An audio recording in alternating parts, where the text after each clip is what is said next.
What is up, you heathens and demons, sinners and saints, beautiful blasphemous bastards?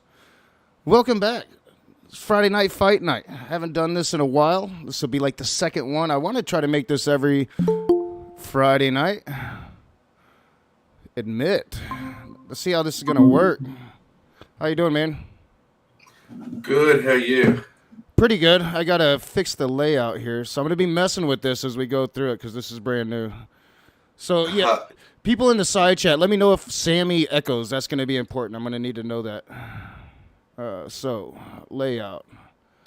There is nice background, dude. Way to do. Yeah, this Google Meets is, I don't even have to use my my green screen. All right. I played with this earlier, and I'd figured out how to do what I want to do. And now I can't figure out how I did what I did earlier. Host controls? No. Probably. Usually in your... layout. Yeah, so it should be tiled. Change layout. Super weird. Auto. That does nothing.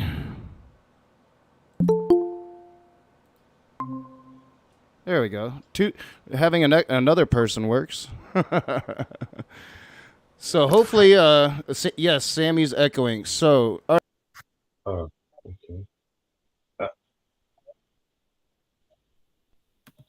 So I just changed onto my headphones, so that echo hopefully just stopped.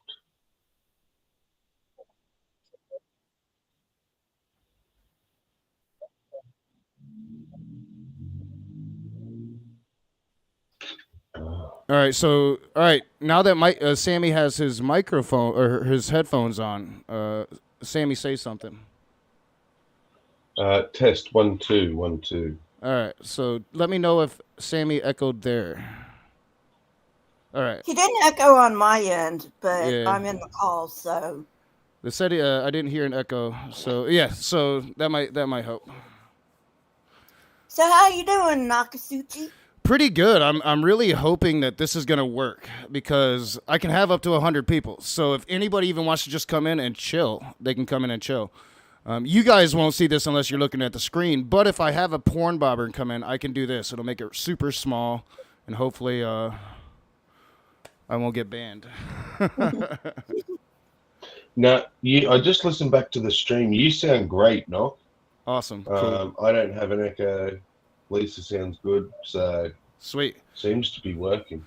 Awesome. Yeah, because I'm really hoping that this will work. I've never really liked StreamYard, and you have to do a bunch of stuff to get StreamYard, right onto OBS. So, yeah, hopefully this will work, and I don't have to spend $25 a month to have 10 people and all of that. So, but yeah, this is gonna be awesome. I'm really hoping. Midnight will join. That'd be cool. Yeah. I like Midnight. Oh, I don't think you'd like the conversation we're going to have because I'm going to ask if he's a fucking groomer because the rumor is he's a groomer.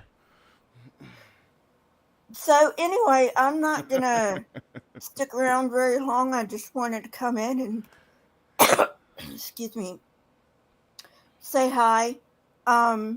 Nock, you do know my dad died earlier this year, right? No, I didn't. I'm sorry to hear that, Lisa. Yeah, and I've been dealing with anxiety ever since. So I've been trying to, keep keep the anxiety levels down. Exactly. So I don't think I'm up to fighting anybody today. I I know you're so disappointed in that. Well, yeah, yeah. You fight better than me sometimes. So, but no, I totally understand it. When my mom died, I went into a big depression, and that was pretty much the source of my alcoholism. So, no, I totally understand. Yeah. So anyway, but I've been doing some new stuff on my channel. I've been doing some debunks. Oh, cool, cool. I'm sorry. I'm just looking at a message I was getting. I'm glad that didn't come across on the screen because that was my cousin sending me a private message. Okay. So anyway, but yeah, my dad died in March, and I'm still dealing with the after effects. Yeah, that's totally understandable.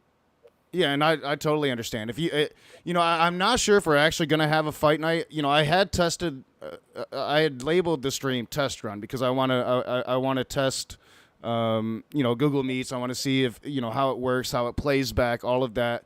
But I'm hoping. I am the raging atheist, and I do seem to kind of draw fights. So I am hoping that something will pop off tonight, but we'll see. Usually it would on a Friday night.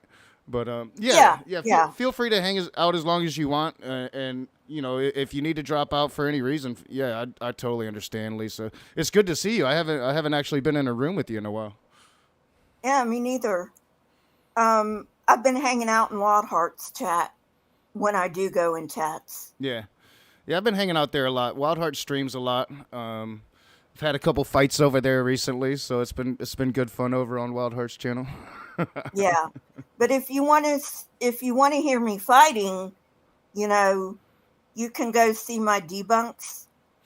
I mean, obviously they can't fight back, but Yeah. I do a clip of them, and then I do a clip of me, and then if I don't know much about what they're talking about, which you can tell they have no fucking clue what they're talking about either, then I'll go get a clip of somebody who does know what they're talking about, Oh yeah. That's what I like to do. I know I'm working with new editing software because I spent 2 years mastering Adobe Premiere, but it's so expensive every year. You gotta pay to use it every year, and it's like, man, I don't want to spend all this money on an editing software if I can get essentially the same thing for basically free or for a lot less. So I'm trying to learn DaVinci Resolve right now. It's a little different than Adobe, so it's a learning process. But I'd like to get back into having some edited content, some debunks myself. Well, I used to use Wondershare, but after my dad died, that became too expensive. Yeah. So there's a free software on my computer. I have a Dell. I don't know what you have. I have where I just go into Photos, and there's a video editor in Photos, and it's a free software on Dell computers. I don't know whether it's on other computers, but I know it's on Dell. Yeah. I mean, DaVinci Resolve. A lot of people have recommended it to me. A lot of big YouTubers have recommended it to me, saying that they utilize it over Adobe Premiere.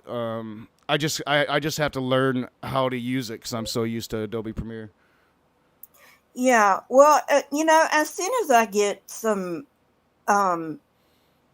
income going with my channel, I may go back to Wondershare because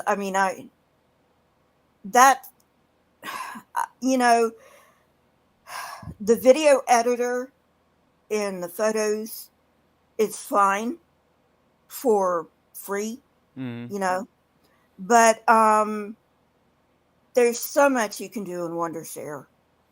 Yeah, and I know somebody was saying Filmora.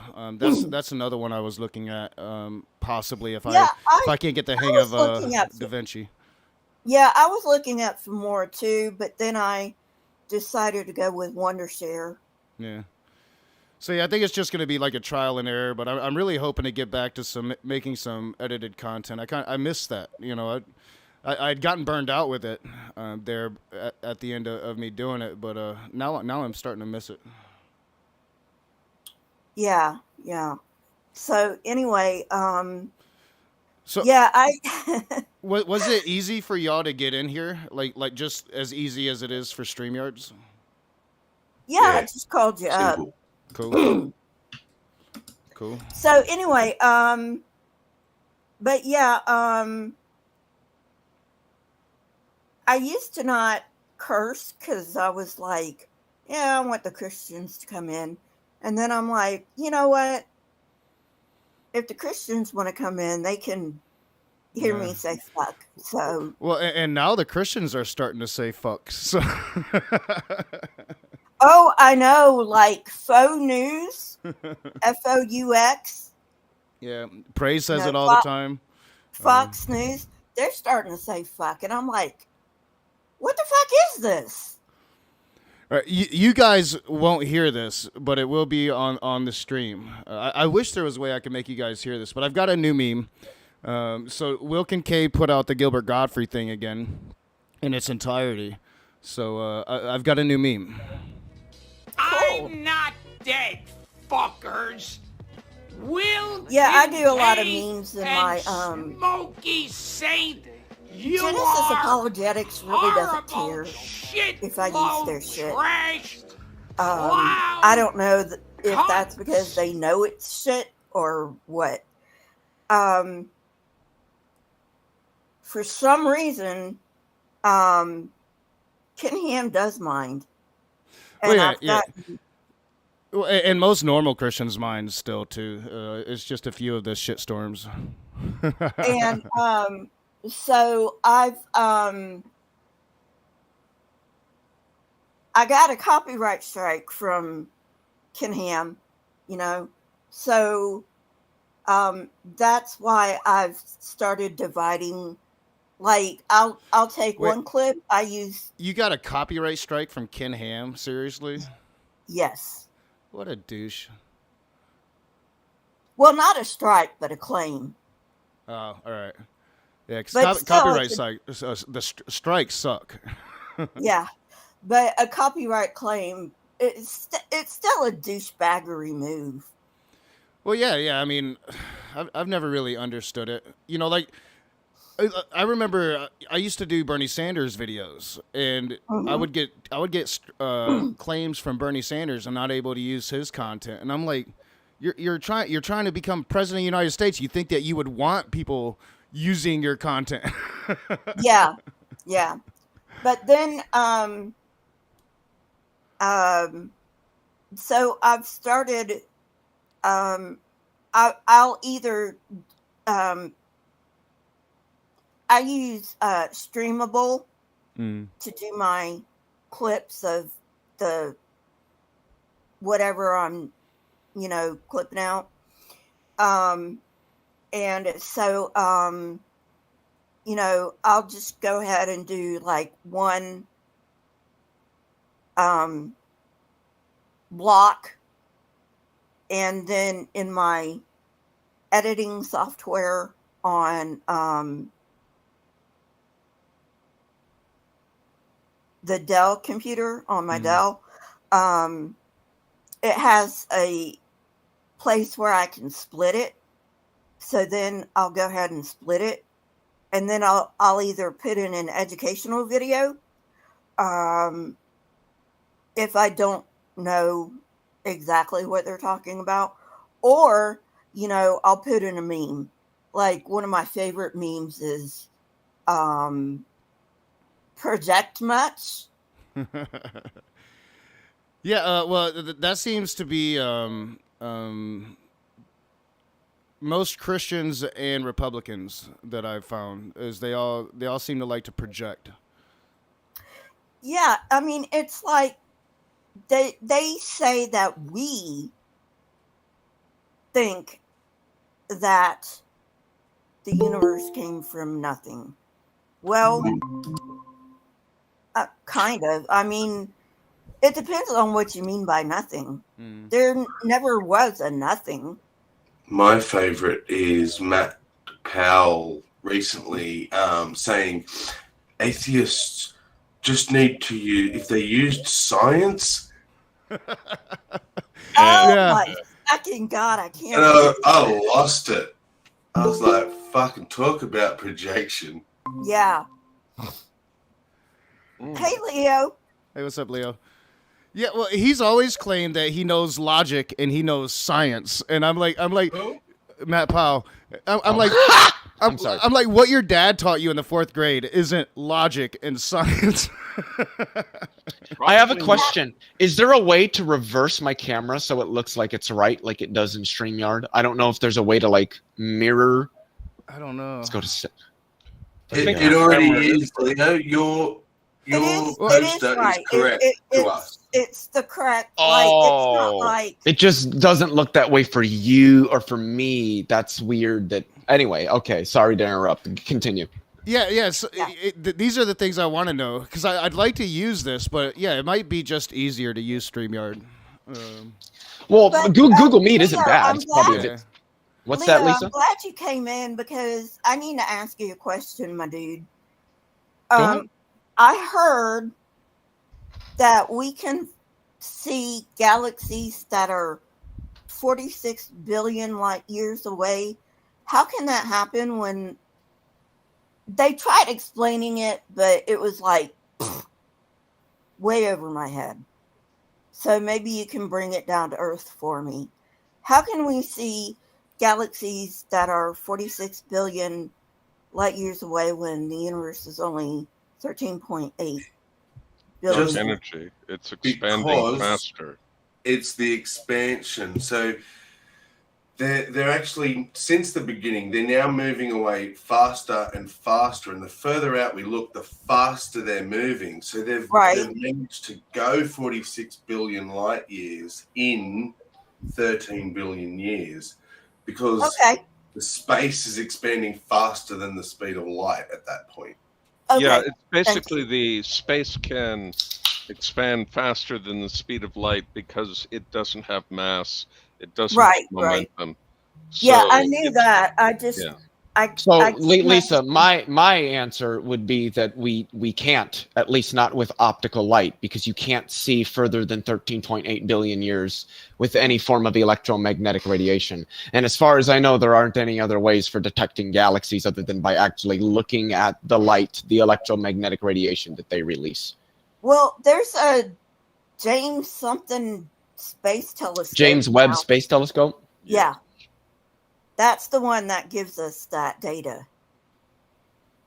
Well, I would have to collaborate with some cosmologists that I know, because as far as I know, we can't see galaxies further than 13.8 billion years, because the only way we can detect galaxies is seeing their electromagnetic radiation. It is physically impossible for us to detect anything that is emitting electromagnetic radiation that is 13.8 billion years or 13.8 billion light years or more away from us. We probably will never see those things. So I know that JWST is all about infrared. But Yeah, that's it still is. a part It's of the about electromagnetic. It's largely an infrared telescope, but usually most infrared telescopes can still be tuned to see in like optical or X-ray or something like that. If they build that into it, I don't know if they have with the James Webb. Immutable is saying so you can infer it being galaxies due to gravitational lensing, can't you? Well, gravitational lensing of the electromagnetic radiation, but then that just goes back to the fact that we can't see any form of electromagnetic radiation from 13.8 billion light years or further away. And is that what you're hearing, Lisa, that we can see beyond that now with the James Webb? Yeah. That'd And be this something to look isn't, into. I think I heard that on like PBS. So I mean, this isn't just like some Joe Schmo, you know. This is like PBS, you know. Yeah, it'd definitely be something to look into because I've always heard, that there was a limit. I knew that the James Webb telescope was going to give us clearer pictures, but I don't know. I never really looked into it, but I just assumed we wouldn't be able to see farther. What I'm reading here, just in a brief little look, is we can't see shit. It's all mathematics. Okay. It's That kind makes of more vague. sense. I mean, we can definitely see galaxies, that's for sure. Yeah. Oh, no, sorry. I don't mean we can't see shit. We can't see shit past 13.8 billion years. Yeah. With the 46 billion number is interesting because that's what's known as the cosmic horizon. So the radius of the observable universe is 46 billion light years. The diameter of the observable universe is about 93 billion light years. But we see galaxies. We can't see galaxies that far away. That's certainly not. I saw something that confirmed Leo's point. The farthest galaxy away is something like that's been detected is 13.5 billion light years away, and it's named HD1. I'll put the link into public chat in case anyone wants to investigate. But this is just a link from a random search I did, so grain of salt. Yeah. This is something that I've always been fascinated in is how do we see so far away? How do we get these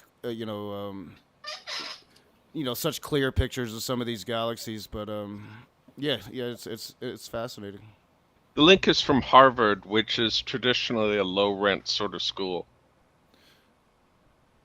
I'm kidding. Maybe I'm on the wrong. Did you put that in the private? No, that's in public, but I'll put it in. Do we have a public chat, a private chat? Here we are. Yeah, I've just found it. I'll put it there as well. Yeah, that's that private chat's going to be like vital if I do end up using this, especially if we have so many people in the room, so people can have a chance to talk. So I'm going to have to pay attention to that. Right. So. Yeah, but thanks for clearing that up, Leo. Because, like I said, this wasn't some Joe Schmo on YouTube. This was PBS. Yeah. And I tend to take them a little more seriously than I take Joe Schmo on YouTube, Yeah, I'm the same way. I would like to, anybody, it looks like it's pretty much all allies, and I even consider you in that, Immutable Destiny. But very lightly immutable, don't get it twisted. But, like, if there's any Christians out there, Republicans, feel free to come in. When I say fight night, doesn't necessarily mean it has to be a knockout, drag out, dumpster fire. I would like people to argue with. William Freeman, I see you in this side chat. If you can get a moment, I'd like for you to try to pop in, for one, to see if it works as well for you on your mobile, and to see if you have like maybe some of the issues with this that you might have had on StreamYards if there's a lot of people in. But if you can't, totally understand. But yeah, I would love for anybody that wants to argue with us to come in, because it's not a fight night if we're not arguing. So. I'm probably going to be a little lightweight tonight because at 9:00 I actually have a debate to be at. So. Oh, where's your debate? Debate Cafe. It's a new channel that Snake Was Right has going. Oh yeah, yeah. Yeah, he's in. I've seen it in my emails, and I just haven't had a chance to make it over there yet. So that's awesome. What are you debating? The motion is the labor theory of value is valid. And obviously, I'm taking the pro on that. Oh yeah, that'll be interesting. Big Zebra, you're really super low. Let me see. Try it now. Oh yeah, you sound better there. Yeah, sorry, I adjusted things here. By the way, if you have no one to argue with you, I can automatically take the contrarian position just to be a jerk. Well, I can channel my inner Catholic. Yeah, we'll see how that goes. I'm a former Catholic. We'll see how it goes. I might take you up on that just to start. You suck. That'll get us started. So anyway, for a teaser on not my next debunk that's coming out for members on Sunday and for everyone else on Tuesday, but my next debunk that'll be coming out next Sunday for members and next Tuesday for everyone else. Biddle of Genesis Apologetics is trying to say that there's no way the dinosaur kill zone in America could be due to the Chicxulub asteroid because it's like thousands of miles away. I'm like, Are you fucking kidding me? It just goes to show that they don't understand what happens when like a kilometer wide object strikes the surface of the Earth at like 47,000 miles per hour. See, the biggest issue with creationists, what I think is honestly the biggest problem, they have no understanding of scale, time, energy. They don't get it. They have no understanding. Like when Kent Hovind says, well, you used to think that all the matter in the universe used to be on a dot that's smaller than a period at the end of a sentence. And I'm just like, yeah, we've literally put more energy than that into something smaller than the period at the end of a sentence at the LHC in CERN. Like, what are you talking about? Like, they have no understanding of scale. Yeah. My favorite is when they try and say, I don't think people realize 6,000 years is a long time. And I always ask, relative to what? Exactly. Like, relative to the lifetime of a human, I think I could agree, yeah, but relative to the age of the Earth, no. Yeah. I think there's some trees older than 6,000 years. Oh, yeah. Definitely. So it puts it into perspective. Why are you using that fake news? Why are you using fake news, like radiometric dating and shit? Oh my Lord. See, that's one of my favorite ones. I like to ask them, wait, you're a capitalist, right? And I mean, they're creationists, so most of them are like, well, yeah, I'm all about capitalism. It's like, okay, yeah. Do you think that the fossil fuel industry has largely been, successful in their endeavors? Oh yeah, of course. They make hundreds of billions of dollars a year in industry. Yeah. Oh yeah, that's great. Yeah, I agree. They're very successful. Find oil all the time. Did you know that they rely heavily on radiometric dating processes to locate that oil? Do you really think that capitalists would put literally billions, if not tens of billions of dollars on the line on something that didn't work? And then they're just like, and they don't have anything to say. I got to steal that the next time I talk to Matt Powell for sure. I mean, and another thing is, if there was a worldwide flood, which is absolutely, positively ridiculous, why don't we find oil fields and volcanoes and all this shit? Why don't we find it all around the world? Why do we find these things only in certain places? So do they, that's something I'm confused about. Do they think that oil was created during the flood? Yes. So, by what means? They think that like God created the oil to be that way, which at the end of the day just means that God is purposefully being deceit. Well, deceit kind of implies purpose, intent. So they think it would just mean that God is being deceitful at that point. Yeah, there's a wonderful T-shirt out there called "Teach the Controversy," and it shows Satan burying fossils in the ground with a shovel. It's anyway. They think that. Some of them think that too. The fossils to fool us. Yeah, well, I've seen that a lot lately. It's I've seen quite a few Christians say that here, let me turn this back on. That fossils and all of that is just some deception by Satan, and none of it's real.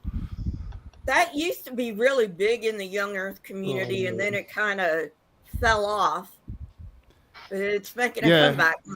Yeah, I think it kind of fell off because they went to the model that we have now with the Kent Hovinds and such of starting with the conclusion and then finding any little bit of like scientific data that they can to like fit their conclusion and then ignore everything else, the vast majority of the rest of the data.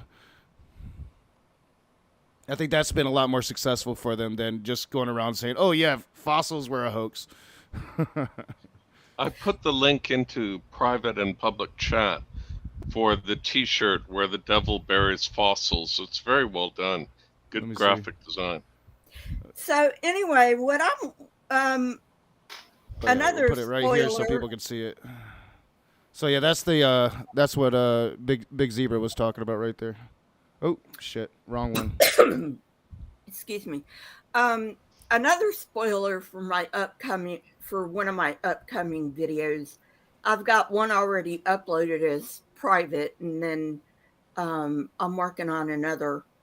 But one of my others is Genesis Apologetics is going to Andrew Snelling, of all people, who say, and Genesis Apologetics is saying, well, the evolutionists say that these rock layers were bent when they were under pressure and heat. And I'm like, first of all, that's not evolutionists. That would be geologists, you fucking morons. Get your sciences correct, Yeah, like what is there an actual like title evolutionist? No. No.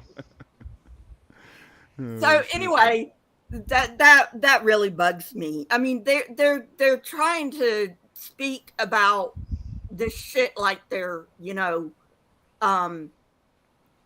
experts. They have no clue what they're talking about. Maybe if they use words in such a way, we can find really insulting words, like, for a scatologist such as yourself, and just let them loose in conversation like that. Yeah. And because if they use words like evolutionist, then we can use words like, well, I don't know. It would take a little research. I could think of a couple, but they'd probably be offensive. But Well, that's the idea. I mean, like too offensive. Presuppositionalist? Well, we already have that. I was thinking like something around the lines of moronic idiot. But like to Lisa's point, I think that this is exactly why like Matt Powell tracks down atheists like myself, right? So he wants to track down atheists that make claims like, well, yeah, of course, I believe in evolution or whatever, and because he knows that we don't know the particular science of it, so he'll try to find a person like us. We don't know the science of what? Of evolution, oh well, he's wrong on that. But yeah, sure. And that way he can like put forward, his crazy asinine theories and not really get any pushback. Because for a person like me, he'll put forward something, I have to then wait till after that conversation, go and research it in order to debunk it. But if it was somebody like Bree from Brainbug or you, Leo, then he has to be able to on the spot be able to defend his position. So I think that's why he actively hunts newer atheists that's not in the sciences, Which is why why that Ray Comfort thing, where he goes up to kids who are in their first year of university or college, and then asks them questions about evolution. And well, of course they can't answer because they haven't thought about arguing with some weirdo creationist. It's hard to be prepared for everything. Yeah, it's the same tactic Darth Dawkins uses. Like there's a reason why he will literally at any time Jack Angstrike appeared, like just recently, like a couple days ago, Jack Angstrike approached him under a different name, and the minute that Darth knew it was Jack, he fervently refused to engage. He won't engage with people he knows are gonna fuck him up. Like it just won't happen. Yeah, I saw that. That was hilarious. That was so. It was so funny. Well, see, that's Jack Angstrike. No. I want him removed from the stage. He's a troll and a stalker. I want him removed from the stage right now. Well, Matt Powell, about a year ago, maybe, he challenged me to a debate, and that's why I flatly refused to debate him. Because all he's going to do is gish gallop. You know that. Yeah. Well, and he ran away from Bree for 2 years now. But, it doesn't stop him from making atrocious videos about Bree. It's like dude, you literally ran away from Bree because you're scared. And now you're going to talk shit? Is he the one that made that video attacking Bree about being trans? Yeah. Well, look, let's be honest here, guys. If it was an attack, it was an extremely poor attempt at an attack because he's such he just doesn't what? Like what? Yeah. It was funny. It was absolutely hilarious. Yeah, the usage of the pre-transition and the attacks on Bree, nothing surprising when it comes from Matt Powell. It's like his really only way to stay relevant anymore is to continue with that shit. I think it should be pointed out to people like Matt Powell that Bree, he can relax because Bree doesn't want to have sex with him. It's okay. By there's the way, no- Matt, if you, I'm sorry, Zebra, but I gotta No, say go this ahead. before I forget. By the way, Matt, if you come in here, Bree is a woman. She's always been a woman. So get your fucking head out of your fucking ass. Yeah, well, Matt doesn't try to come in my rooms anymore. I don't think it works out well for him every time he does. So I don't imagine that would. I think he. Oh, He has Tangelo a just policy. came in. Yeah, I saw. Did you want to talk to him? Yeah, I saw Otangelo in the side chat. Otangelo, I was hard at first on the apology, but I'm willing to accept it. You don't get that from many Christians, and like I said, with OG, a lot of the things he said, he's going to take shit for those things. So, yeah, I think I gave OG a hard enough time over that shit, and I thought that the apology. By the end of it, I'd come to the conclusion that it was sincere. So, yeah, OG, if you'd like to come in, feel free. I don't have a ban on you anymore. But yeah, I mean, what part about, okay, so these people, they think that sex is just male and female, right? It's like what's between your legs. Well, what about intersex? They've got both. Like, duh. Yeah, like Have you ever hermaphrodites. thought about that? Sure, there are plenty of. I remember hearing about an Olympic athlete who was having trouble getting pregnant after her career was done. And doctors do an examination, take x-rays. Turns out her ovaries are, in fact, shriveled up testicles. But she, in every other way, resembles a woman and is a woman. It's just that a genetic hiccup. And what do you know? There are no eggs in there. And are you going to condemn such a person, deny that they are a woman? It's just ridiculous. Yeah, it's just another human experience. That was always my question for them is, like what about a woman that's sterile, a woman that can't have children? Is she no longer a woman? Or, a lot of their reasoning doesn't make any sense. Hello, Immutable. What's up, Immutable? Hey, Immutable, what's up? Hey, not too much. One sec. Oh my God, you are very quiet. Your mic needs to be adjusted there, Immutable. That might be. Hello? Yeah, that's better. That might be one thing that like StreamYard is better because I'm not really seeing any options for me to turn up people like I do on StreamYard. Yeah, I just had to switch mics, so that's why. No, you're good now. Yeah, you're definitely good now. But yeah, Bree's a woman. She's always been a woman. Dude. Oh. So, what's the fucking deal? I don't even think he knows. And why do you care, Matt? Why do you fucking care? Because he's a bigot. It's not like a trans woman is asking for tax breaks or something. I mean, what's the problem? Like churches get, essentially. Exactly. They don't have to pay taxes at all. No. So in a And I think sense, trans women are supporting churches. Sorry. Yeah, I mean, I think the go-to excuse you're going to get, like, regarding, like, why Christians go after trans people or gay people or anything like that is because they think it's endorsed by the Bible to do so. Yeah, it's because some book says a thing. Trans is nowhere in the Bible. I mean, you can make a case for homosexuality, but in the original language, and I have a rabbi friend who actually told me this. In the original language, it's talking about, can I say the I word in here? Sure, because I don't know what the I word is. Incest. Oh, yeah, go for it. It's talking about incest, okay? Mm. Or Oh, no, thank you. I had incest for lunch.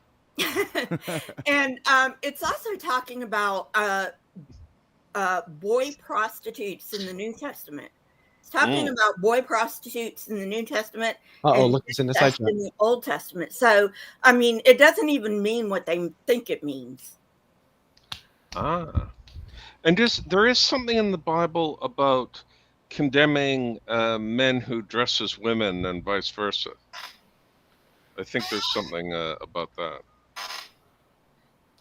I mean, I'm just curious why it matters that some book says a thing. Yeah, that's always been my thing. I don't see why we place so much stock in this book.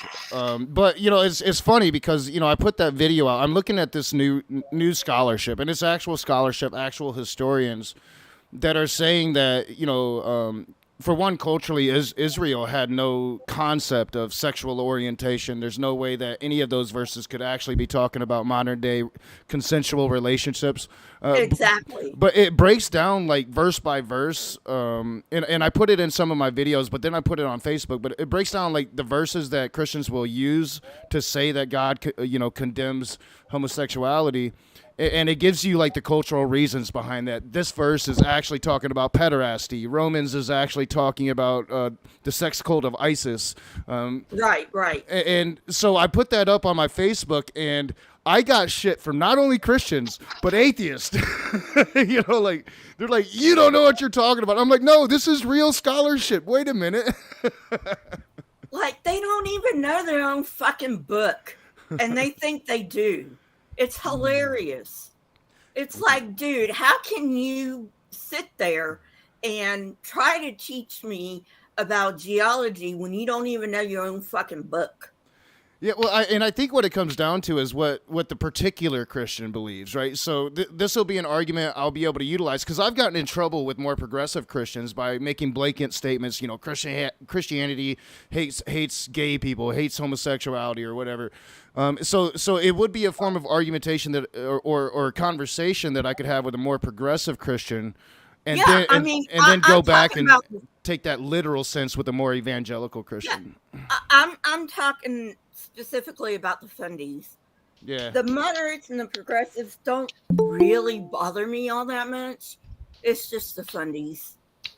Yeah, me too. And you know, like you know, I talk about how you know my family doesn't associate with me anymore, and a lot of that is because I made a statement like that. They took it the wrong way, and you know, because they didn't think that way. To them, you know, they live in the modern times. We have, you know, gay people in our family. They love them. So they've been able to rationalize, and even some of them that might have started fundamental on that issue are no longer fundamental. So yeah, it got me into a lot of trouble. So I put it on my Facebook page, hoping that some of those family members would see it and say, hey, you know, I'm looking at this, I'm trying to change. And then, like I said, I had atheists coming at me, you're wrong. I had Christians coming at me, you're wrong. And I'm like, I don't think I'm wrong. Can I say something just really quickly for James Hogue in the chat? Yeah, go for it. Just back here. I'm trying to see if I can. What does it say? I can't quite read it. Oh, there we go. Distances and sizes are not shown to scale. That is all. Continue. Well, like, duh. Do you really think? I'm fucking James Hogue. He was making a joke. I'm fucking with him. Leo, what's one astronomical unit? The distance between the Earth and the Sun, approximately 93 million miles. What is it in miles? 93 million miles. Okay. Approximately. Do you really think a poster can show us 93 million miles? Well, technically it could. It would just not be much of a poster. I mean, you wouldn't. The sun would be like some little like pixel at the center, and then Earth would be like right out here as another like even smaller pixel, and you wouldn't see the rest of the solar system. If you look up Armagh Planetarium, which would be my local planetarium, I would go there with the daughter a couple of times a year, and they have set up the solar system in scale out the back of the planetarium, and it's like a mile-long walk. Oh, that'd be cool. I would love to go there. And hello, Math Pig. You know, I think that Christians don't understand scale because of that passage in the Bible that says, you know, don't suffer a witch or whatever. Sorcery, witchcraft is evil. So I think, you know, these parents that don't allow their children to watch like the Harry Potters or to read fantasy. They never had, Tolkien would be, anybody that's read Tolkien would understand. In almost every fantasy book, at the very beginning, you have maps of the world that they're going to paint, and they have a scale on that. And if Christian parents would just let their Christian children read these books, then they could understand scale a bit better, I think. Can't believe there's only 2 of us on camera right now. You fucking pansies. Well, I mean, I think there's also. I don't know why Immutable's never on camera. Like, he's a good-looking dude. Like, I don't get it. I don't get it. This is awesome. Hey, I don't wanna- I was on camera for a while. I just saw my hair sticking up. I'm like, Who gives a fuck? His hair. What does hair do? It sticks up. That's just what it does. I don't go on Does it make you camera. feel better, Lisa, if I do that? I left my laptop at work, so I'm on the living room with my new phone here from the camera, my old phone here for the live chat, and the TV going so I can see everybody in the hangout. I'm running like 3 things because I can't be arsed walking up the stairs.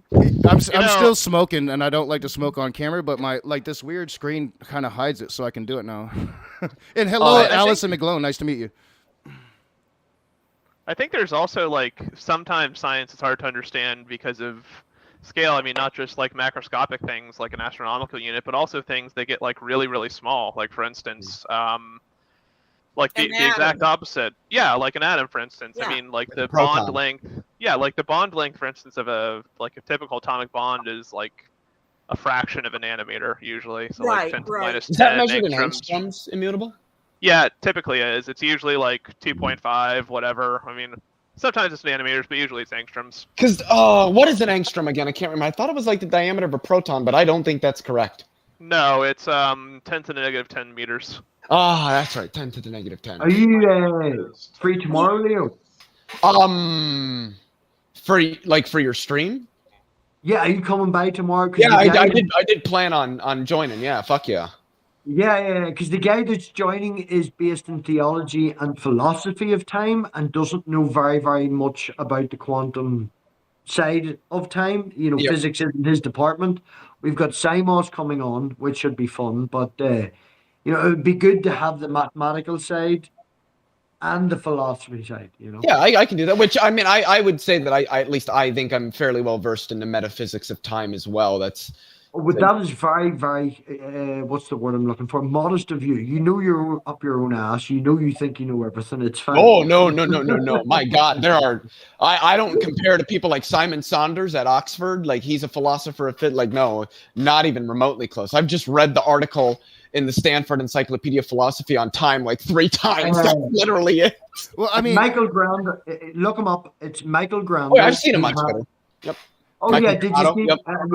Did you see the video? I watched it today now in preparation for this weekend. His focus on the debate between Einstein and Bergson. I don't know if I've seen that video. Was he on No, that's what Rebecca's channel basically- a month or 2 ago? Pardon? Was he on Rebecca, Bread of Life? Do you know who she is? Oh, yeah, I know Rebecca. Was he on her channel? I thought He's been about, man. He's done a couple of debates. He's debated the supernatural and stuff and the existence of God and shit like that. does he is he a theist? Oh, no. He started off being a theist, went into theology in university, and then, you start looking into it and you realize it's full of shit. So then he became, what he is today. I don't want to say agnostic, atheist. He has his own opinions, but it should be fun. It should be a good old banter tomorrow night. Right on. And by the way, that's why. Just let me finish, Lisa, and then it's all Sorry. yours. He's working on his PhD of the history of science, but his thesis is based on this debate between Einstein and Bergson on the existence of time. A philosopher fights, debates a physicist. Real quick, because Leo does have a debate at 9 o'clock, and Immutable put it in the 9 o'clock my time, not at 8 o'clock. Oh, not, so not, you've got time. Oh, okay. Yeah. Because Immutable wants to ask you a question. 9 o'clock my time, you're well late. I keep forgetting you're like an hour behind me, Leo. Yeah, I'm in Central. You damn Michiganders. Yeah, I put my glasses. Yeah. I put my glasses on so I could read. Nobody in here for me to get real with yet. Right. You Yeah, see, I was reading- I was Oh, go ahead. planning on coming in as Jesus is Lord. I even downloaded his icon, loaded it up in StreamYards, and you've a fucking Google Meets link tonight. What the shit? Yeah, well, Yeah. I'm trying it out. I don't want to pay. I'm Poe. I haven't been working, so I'm trying to cut what I'm spending. So yeah, I'm trying it out, and I kept saying I didn't like 10 people, so I'm gonna try something that I can have 100. There we go. Guys, I just want to say, how did Nine Sammy people. get raptured? Look behind him. Like, he got raptured, and I just want to know, why didn't I get raptured? Like, this Sammy is is fucking... obsessed with Sammy guys. is obsessed with Oh, no. snap camera It's and happening. filters. Sammy is obsessed with snap camera and filters. He's like a fucking 13-year-old wee girl, sitting on Instagram with her cat ears. I know. He's always got those fancy little backgrounds. Yeah, it's the worst thing I ever taught that motherfucker was here. I There's know. snap camera. But Jill, even if you'd come under Jill's avatar and all that shit, I would know it wasn't the real Jill because Jill wouldn't come in with 2 women. Well, Oh no! I'm saying that now, Lisa. You're out of date now, Lisa. You're he does behind know. the times. Yeah, he does know. Oh, okay. For a second, actually, before I noticed like Math Pig's name, I thought Wildheart had joined the stream because for some reason, my mind treats your accents as being very similar. Okay, Like, well, well, I now hard- feel insulted. All right, I'm Really? literally insulted. You think they're right now. similar? What? Really? You don't think their accents are so much similar? No! You No, can tell Wild Hearts from around the Manchester area, and the I know Math I- is not. I don't I know. know I It's said a- the words after a few Whoa, fucking Matt times Pig, like them. aren't you a Scot? Them's fighting words, Lisa. I'm sorry. I'm sorry. You just sound like a Scot. No, you see, right. This is unreal how often I have to fucking say this conversation. It really is shocking how often. I'm sorry. I'm Lisa's sorry. starting the No, fight night. no, it's fine. It's like, I've been around for 3.5, nearly 4 years. People have should have fucking caught on, but now I am Northern Irish, right? I am, right? That was my second guess. Right? Northern Irish to the point where I was raised in a Protestant area, so I'm a Protestant atheist, right? Okay. But I am technically an Ulster Scot. My generation, my ancestors were sent over here to breed the Catholics out. So I am half Scottish, well, mainly Scottish. It's like 80%. My granny did the genetics test. It's like 70% Scottish, 30% Irish. Now that's my granny, but I'm probably half and half. So it's Scottish descendancy. Half-breed. Oh, yeah. Oh man, I'm a total mongrel, and then my wee So girl am I. is. Yeah, but I think I am it's. Yeah, If I can just say this to Leo, right? Leo makes the joke of mongrel and not half breed and all. Over here, fucking you, battery's dead. Over here, I'm hitting buttons. Is it back? There we go. My wee girl's mother came from the south of Ireland originally, her family, her ancestors. She is from a Republican background, and I mean Republican, Leo, shush. Republican as an Irish Republican, United Ireland and stuff, to the point where my wee girl's mother's uncle used to hang around with Martin McGuinness. And if anyone knows anything about Irish history over here, Martin McGuinness was one of the head guys in the IRA and then became a political figure and really did try with the Good Friday Agreement, which everyone's heard of, to make them boundaries and change from using guns to political nature. And I come from a very Protestant background where I grew up with a fucking 50-foot flag in the middle of the local estate that's red, white, and blue that we bought off an aircraft carrier. So my wee girl is literally the ultimate mongrel. She comes from a very Protestant background and a very Catholic background. And it's what Northern Ireland should be. A mixture. We're all fucking human. It doesn't matter. It's... Okay, Leo. I'm sorry, I got away Yeah, from your I face. know. I did not mean to offend you.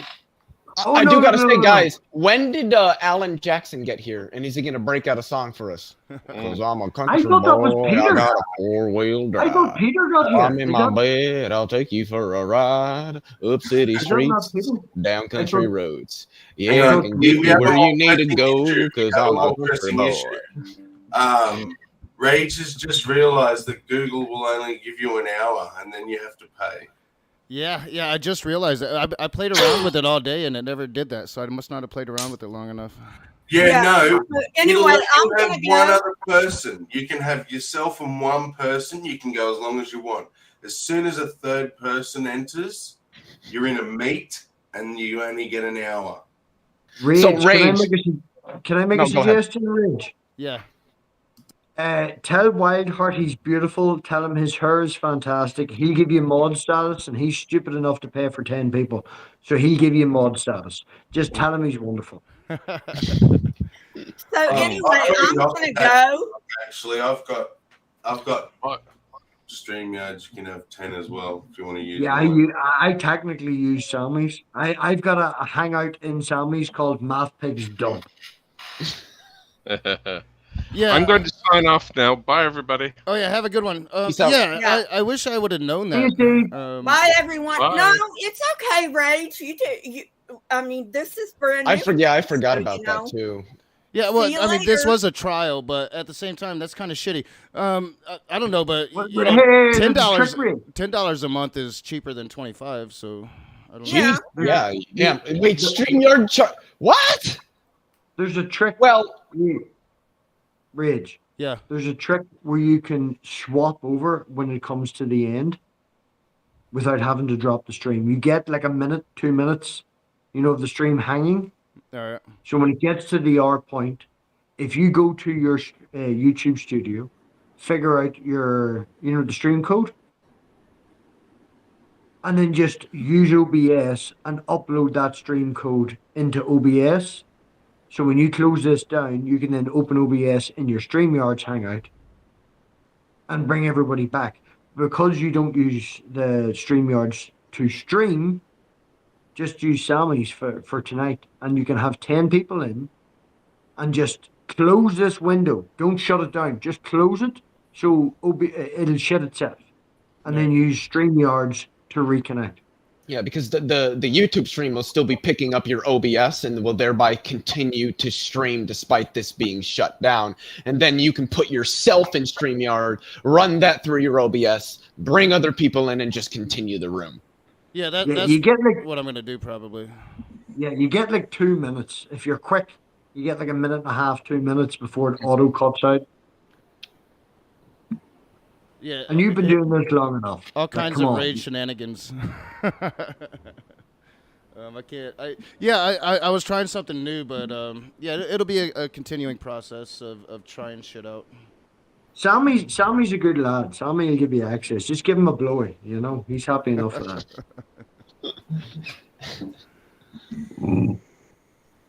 Yeah. Oh, Yeah, that or really let me- sucks. Probably either one works. But what's your email, Rage? Da Raging Atheist, DA Raging Atheist @gmail.com. Is that the account you use for StreamYards? Yes. There you go. Because it has to be the same. Because I use like 3 different ones, and the fucker sent me an email and it was like I couldn't log in. Yeah, that should be. There you the one. go. You should have an email there that will bring you into my StreamYards. You all sound like boomers. Digital demonic Davos, I'll fucking out-tack your ass. I'll teach you how to tack. Fucking boomer. I'm not seeing an email, Sammy. Sammy's not very good at social media. So, Sammy, you're talking about Rosanna Donna, right? He looks like a probably- really bad Bob Marley to me, but that's maybe Y'all because I'm don't on watch, mobile. y'all don't watch Saturday Night Live back in like the 80s, I see. You fucking pansies. Yeah, you weren't even born in the 80s, were you, Yeah, Leo? but I watched them though, see. oh wait, maybe that's it. Have you ever watched There it is. Richard Pryor's very first live stand-up? It's available on YouTube. I don't think I've seen it, but I've heard people talk about it, and I've heard it was pretty damn good. Yeah, it's very good because it's Richard Pryor to a completely white audience in the 70s, and they realize it's comedy, and he's just racist as fuck, and it's quite funny. Oh shit, that just sounds fucking hilarious. It's Richard It's- Pryor, you know? It's Richard Yep. Pryor. It's like Eddie Murphy's stand up was just. I mean, Yeah, it wouldn't like Eddie fly Murphy today, raw. but it's pretty fucking good. Yeah. Well, I do appreciate. Thank you, Sammy. That's awesome. Thank you very much. I put the link to the StreamYard in the private chat, so yeah, we can move over there. When Yeah, the show's clock just said your call ends in 3 minutes, starting. I'm assuming within the last 10 seconds. So. So I'm going to go over here. I like how they technically give you an hour and 3 minutes. I mean, that is kind of like they at least give you 3 minutes to like wrap up and do what you need to do. That's nice, at least, Yeah. instead of just cutting you right off. I recently went camping and they give you 6 minutes for €1 in the shower, you know, in the Shit. morning in the camping site, and they give you 30 seconds. So when it went beep, beep, beep, you did it in 6 minutes and 30 seconds. That's pretty cool. All right, Get the so suds out of your hair. So when you're washing your ass and the timer goes, you're like, oh shit, okay, I gotta wash. Oh shit. all right, so I do have it actually running on Google or on my OBS, so I just got to kind of fix it up a little bit, and then yeah. So if y'all can go over there. The best thing you can do, Rage, is don't end this, don't do anything, just close the fucking window. When you close the window, YouTube shits itself. And then it gives you that 2 minutes. If you close it or end your it, streams, it you can sends a hear signal to everybody still YouTube. talking over The there. best thing to do is just close the window, disappear, and we'll all go to Can you that hear me now? hangout. Yeah, yep, I can hear you. If anyone can send me that hangout in a DM, either on Twitter or Discord, would be appreciated because I'm running multiple mobiles at the minute. My son got so- in our living room. It's so I'm gonna freaking stick nice, to you on Sammy. Twitter, Half-Pig. It's got leaned all the guitars just right so it Right, doesn't I'll see you there. break the necks. Oh shit. All right, let me see how it's looking. Looks How good. the fuck do I leave this shit? All right, so if I just X out, I should be good. Yeah, All right, I'm gonna X As long as out. you don't end it. ready. All right, so hopefully that works. Does anybody have the channel up? Oh yeah, I can see us. Is Robbie All coming? right, so if I just the chaos of trying You're something alive. new. You're still alive. It worked. So Awesome. Yeah, thank you so much, Sammy. That's awesome. Oh, what did I just do? my pleasure. And I'll even Well, there we go. Now my hotkeys are working. Okay, great. What the fuck is going on here? Oh god. Oh shit, my laptop is done. Well, is it working? Yes, I believe it is. I just gotta. Yeah. You gotta get that stream code from your YouTube studio. You should have had it copied and pasted. So you just needed to. No, upload he's the- good. It's streaming to his YouTube channel. You can see it. Mhm. We're Yeah, live I- on his YouTube channel, so. Oh yeah, it has appeared. gotta get lined up. And messing around with It just popped up on the TV. So, oh, that's super weird. Why is it doing that? All right, just a second. I have no idea why it looks like that. All I can see is the atheist, and I know why. I it can did see that. whatever Rach is doing. Okay, there he's got it now. I believe in Jeebus. There we go. Jeebus. Rage, where did you get that rainy city back? Ridge. Way? About Just 6 months ago. right click the fucking screen share and just set it to full screen, and it'll just full screen the whole fucking thing, and you'll just rip off StreamYard. Yeah, that would be a good idea, but I'm almost done now. This should work. I done that before. If I don't have it on the right screen, then it does that crazy stuff it just did. I tell you, you couldn't have more screens than me, man. Sort it out. All right, there we go. That's better. All the insanity's over with now. All right, yeah. Thank you so much, Sammy. I like the idea of I don't want 100 people in the room, but I like the idea of having more than 10 for some things. But yeah, I think this will work, and I'm gonna be looking at different stuff as well. But thank you, Sammy, for allowing me to do that. I think 9's a pretty number. 3x3. It's a nice square. It's a nice square matrix, a 3x3 matrix. It's beautiful. But if everybody's running in StreamYard by 16x9, and you run 3x3 in a 9 square, then you will perfectly fill your screen with F11. It just works out perfect. Fill your screen with F11. I like square matrices because matrices that aren't square are. I don't know. I know Rage has possibly seen Amber's hack. I don't know if you have, Leo, but it allows you to just take control of StreamYards and make the windows. Is that the exclamation point?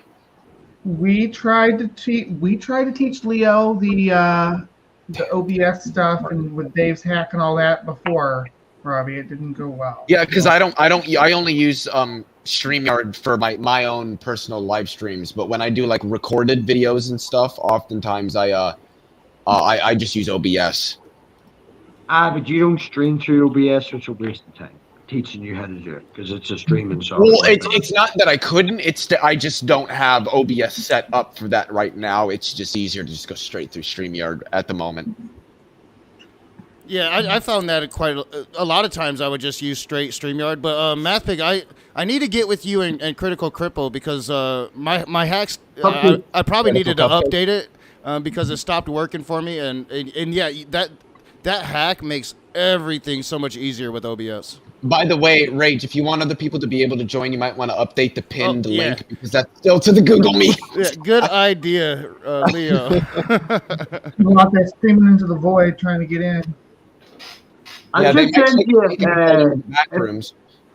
If I remember tomorrow, Rage, what I'll do is I'll send you the most recent code in just a basic .txt file on Discord and just copy it into. Oh yeah, that'll work. Camper Monkey. Yeah, that would work. Thank you, MathPig.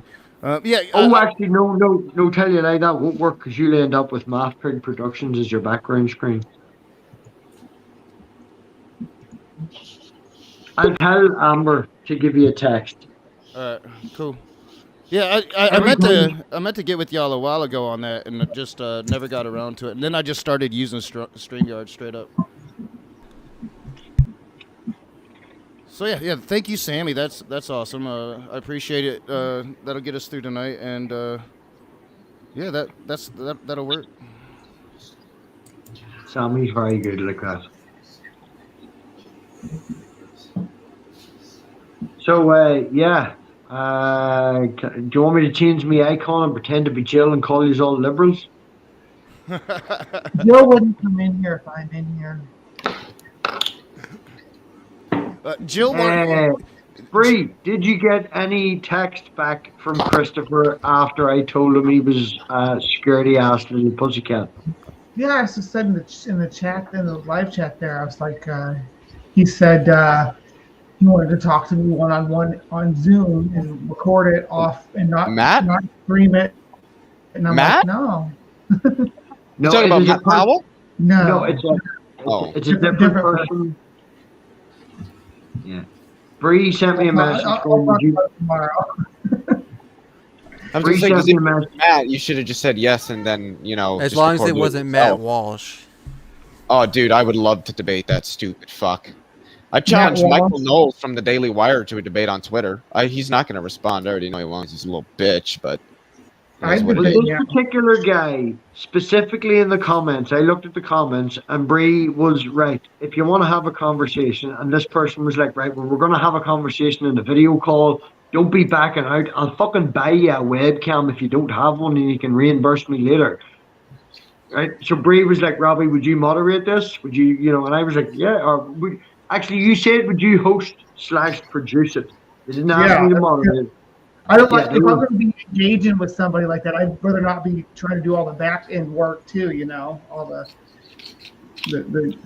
getting the questions and pulling the people up and muting if we have to. I don't want to be the one dealing with the tech issues. Yeah, you want to focus on the conversation. So Right. Bree asked me, would I do that? This particular person was all an asshole and was like, oh, well, your producer needs to email me. So I emailed him. I was like, right, here, yes, I'm happy to host this, happy to produce it. I'm quite fair. I'm an asshole to everybody. I don't hold. Here's a few examples, this, that, and the other. And they came back and went, oh, well, if you need another person there. Sorry, Leo? No. I was trying to use my hotkey and it kept trying to do something else than muting me. I'm sorry about that. Oh no, it was just this person particularly called Bree out and said, do not back out of this. I will buy you a webcam and you can reimburse me later. Yeah. And then Bree was like, okay, here's a platform. We have a person who will not interact. We will just be there and host it and produce it, and we can have our conversation. And they were like, well, if you need someone else there, then that's not fair. No, we need to have this offline and then we can upload it later. So it's like, you chicken shit motherfucker that wants to edit it and change what you do. I told him I do my engagements live. I don't want to have anything seem like it's being hidden away or false. No, I'm sure Knock can agree about being falsely edited. Oh yeah. Make people like an idiot. So exactly. Yeah. I'm not going to do that. I'm not going to step into that. You come talk to me live. We'll engage about. And this guy is he's really anti-atheist. He has like 10 videos of anti-atheist stuff. I want to talk about him tomorrow. So I don't. Who is it? Never mind. I don't want to say tonight, but I'll talk about him tomorrow. He's not like big or anything, but he was talking about. He was made all these videos about how nobody wants to come on stream with him, and or nobody wants to engage with him one-on-one on webcam, and we're all chicken too. So I was like, it's not made by Jim Bob. He sent me an email, right? I'll read his email word for word, right? He was like, right, it's not a debate. You are not needed. Best of luck to you. On a side note, telling someone they're afraid to do a live is usually not associated with open-mindedness and professionalism. Food for thought. So I sent him an email going, food for thought for you. Calling someone out when they offer a discussion and telling them don't back out. And then when they give you the opportunity and you back out, it shows that you were not serious or afraid. And then there's a whole paragraph where I talk about how wonderful Bree is and how they're trying to be an open platform. And then I tell him he's afraid of you. I don't know who the person is, but they're a coward. Yeah. It's the best way to describe it for sure. I also don't care who the person is. They're probably an idiot. So anti-atheist. They have like a whole bunch of videos, but they're also anti-trans and anti-pride. They got videos on that stuff too, which is kind of turning. They weren't so much as dropped as a child, but purposely thrown. Oh, Bree, you haven't even told everyone the best bit yet. That their YouTube channel is them streaming from their car as they do pizza deliveries. It is. Wait, what? Seriously? Yeah. Seriously, spoilers, Robbie. Yeah. Yeah, Bree's like, Robbie, dude, spoilers, man. You can't keep this up. I'm not gonna have a stream tomorrow. We'll talk about something tomorrow. Well, it's okay, Bree. You know we'll all still show up. Come on now. Otherwise, I'll be back to talking about Kent Hovind or something, and we're tired of him. We want somebody fresh. I want somebody fresh. Good grief! I'm so sick of that person's not worth. Motherfucker was ignorant. They were just an ignorant cunt. I'll say nothing else, so we'll not have spoilers. But I'm not. And Bree, I won't be able to see your stream tomorrow because you know where I'll be. I'll be in the cinema with Elena watching Dragon Ball Superhero. Cool. Kamehameha! I know you and Elena are always doing fun stuff on Saturdays. I love it. You don't have to worry about missing my stream. I got it. You can come back. It's saying that right. Next Saturday, right?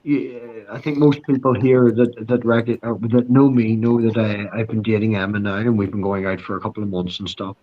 And if anyone, I think Sammy would know, and maybe Bree, I have a long outstanding friend that I've went to high school with since 11. I'm now 39, so I've known this motherfucker goddamn ages. And he was like, "Has your new girlfriend any single friends?" So we're having a double date on Saturday where we're going bowling and then a Chinese. All right. Ooh, it won't be as good as Wow. the Chinese we have. Oh, don't even Nice. get me. Don't eat. No, it doesn't sound nice. I can't be arse going bowling. It's gonna be. Say it. Fucking say it. Come on. Put your balls on the table, pussy. I think I have you and your girlfriend on Facebook, Math Pig, but your real name always throws me off, and I have to like do a double take. You know? Hey, funny story, right? I'm not going to pronounce my surname, but my recent girlfriend, as I say, as of now, 3-4 months, still can't pronounce my surname correctly. So you're fine. All right. Yeah. The Robbie part didn't get me. Hey, I'm kind of curious if I pronounce it correctly. Knock, can you do something about this troll in the side chat? What? Who? Hold on. that? What's going on YouTube? Who is it? Troll. I don't know. I don't know how to What's her pronounce name? his name. It's like Dig something. Leave Dig Richard Hamburgers alone. or something. Richard's not a Dig troll. Hamburgers. Right? This digital Yeah, your yeah. ally. Yeah, I'm thinking about timing them out. I would, but see, for some reason they have a wrench. I don't know why that is, but yeah, they're just trolling. I don't know who what is they're it? going on. Who is it? It's a troll. Because It's a I troll. don't see anybody. Some rando. Digital Hammurabi. It's something like that. I don't know how to pronounce that. It's weird. Is it like Chinese? Things were I don't know, serious. Indian? It's digital Hammurabi, Rage. Yeah, we're fucking with Talking about Josh. I am the most gullible motherfucker in the world. So y'all know. Rage, come on. How many times have you been here when either you or John has made a joke and it went clear the fuck over my head? Yeah. I'm like scrolling up. I'm like, I don't see nothing. Well, at first I was like, oh, what shit? Is somebody saying something? Somebody being anti-trans in the chat? Like, I was about ready to put the ban hammer on a motherfucker. I do want to say hello to Dr. Josh from the side chat. How you doing, my man? And I saw Pat earlier. Hopefully Pat's still here. Your TikTok video, dude. What I saw it on Twitter today, and I really appreciate it. Thank you so much for that. I got one Pat. for you guys. You might have seen it, but I'm still gonna show it to you. Oh boy, the second piece of male eye candy has shown up. Dr. Josh, this is what we do. This is what we do. The amount of sexy in the room has increased by 45%. If we're all stressed. I was gonna say 100%, But you got. but okay. I was gonna say you got to take my waiter into I'm at -62, so it's a little balanced. I know. I'm pretty sure I'm like a negative 1,000, so I mean I'm pretty sure that drags it down a bit. So.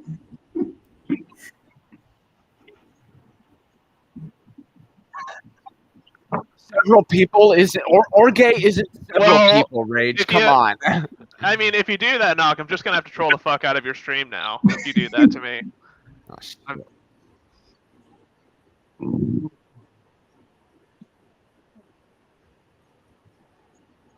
Yeah, it's just like, okay, what the fuck did I do now? I guess I'll find out like tomorrow at like 3 a.m. with another stream from Knock. What the fuck? All right, Yeah, guys. and I'll I've just got be a like- TikTok to share it with you guys. I'm sure some of you have already seen it, but it's really good. Guys, what? No, what? I didn't click. Leo, just to confirm, you can't say TikTok and fantastic in the same sentence, or wonderful in the same sentence. It doesn't work. I don't know what. I don't know what that means. Anyway, At the risk of being cringe, don't say it. So who are you debating, Leo? Snake was right. About what? The labor theory. The motion is the labor theory of value is valid. I'm obviously taking the pro. Sweet. Obviously. Are you guys ready for this? What the fuck is this? Go on. Okay. Now, can the police legally lie to you? Yes, they can say almost anything to you in an attempt to get a confession. We have your fingerprint. Now, if they did, they would have already charged you. We're able to get a warrant for your home. Now, if they could, they already would have. We have an accomplice in the other room that's told us everything. Now, if they did, they wouldn't need your confession. Now, talking to the police, even though you know you're innocent, can only lead to disaster. Hey, remember, you'll hear them say, Kev's got you covered. Pretty much all of what he said is Hold accurate. on. Yeah. Everything we said there was No, right. no. He looks like Saul Goodman and Lindsey Graham are put in a blender. But somebody retweeted it and said, if somebody put Saul Goodman and Lindsey Graham in a blender and then put a toupee and $1 million in rings on the finger of this person, I know I'm about to get off on every fucking technicality possible. Oh shit! You know, that's how you can tell he's a good lawyer. All the blame. Yeah, dude. And the thing is, if you look it up, everything he said is true. The cops can lie Everything just he to said get a there was conviction. accurate. Yep. And think about it. Well, we got somebody in the other A lot of room. cops. First They've thing told they us always everything. tell me: never trust the police. Oh, of course not. But it hit me when he was talking about these things. I'm like, think about it. Like, if the cops come to you and say, look, you might as well just confess. We already got somebody that knows everything. They told us everything that happens. You know, they might like lie about a name of somebody that you might know. Yeah, so-and-so. So you might as well. I just sit there and be like, well, if they told you everything, you don't need my confession. I exercise my right to remain silent.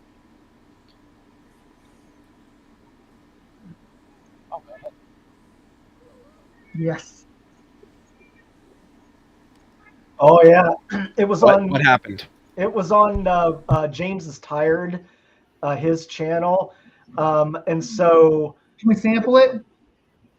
It's probably there right now, but the topic was, does God exist? But seriously, a godless girl. You know, I mean, godless girl is not dumb. She's got some strong arguments. She's a moral non-cognitivist. So she, like, when she literally destroyed Praise. Like, Praise didn't know what he was talking about. She got him to talk about justified true beliefs and what is knowledge and how do you know God, like infinite regress with the universe. At some point, Praise, I think, didn't know if he was coming or going. So if you want to watch something fun, watch that. It was good. So. I mean, that's I'll give Godless Girl props for that, because she's a very good troll, and she actually is really fucking intelligent. Like, if you get her into a conversation, she wants It's to devote annoying how herself to. intelligent she is because her arguments. She always takes these. Bitch tried to troll my the stream. only problem I have with Gigi is that she's overly aggressive. It's like, I like the way Nathan Orman described it one time, because he was on Rebecca's stream and she was in there, and he said it's just bad because it's like you all are trying to be a part of this like Discord wannabe debate bro cinematic universe, and it just gums up a discussion. Like, it's not actually, you're just looking for the next win. You're not actually trying to understand anything, and there's no meaning behind the discussion. It's just pointless. That's the thing, Leo. She came on whenever she found out I was having Marty as a co-host on my Saturday night open panels. She was like, Marty "Oh, I'm who? definitely Christopher Marty." Christopher Marty? No, I don't know who that is. Christopher Mouty. Mouty. Oh, are you sure that's not Mott? No, it's definitely Mouty, like yeah, I don't know who that is. Oh, Oh, he he's is one of the- extremely smart. Yeah. He's a Wait, psychologist. I saw him do a And he's thing with yoked, Aaron Raw too. once. Anyway, the point is, she found out he was being the co-host, so she decided to come on and troll. The first thing she said was, "I usually argue more with atheists than I do with Christians." Yeah. And then every time she tried to do what you're describing, we called her out on it, and she ended up being quiet, hiding in the corner, and then just leaving. If you don't give her attention, don't feed the fire. But I I'm gonna agree with just you. if I can just, I'm gonna leave. I need to go to bed. I've got Dragon Ball Z tomorrow afternoon with the daughter. Can't fucking wait. And yeah, so that's gonna be fun. So, love yous all. Sammy, go fuck yourself. Knock, stop streaming over my streams. Bree, you're beautiful. And Leo, I'll see you tomorrow. Take it easy, buddy. Later, Matt Big. See yous all. Bye, bye. Yeah, go.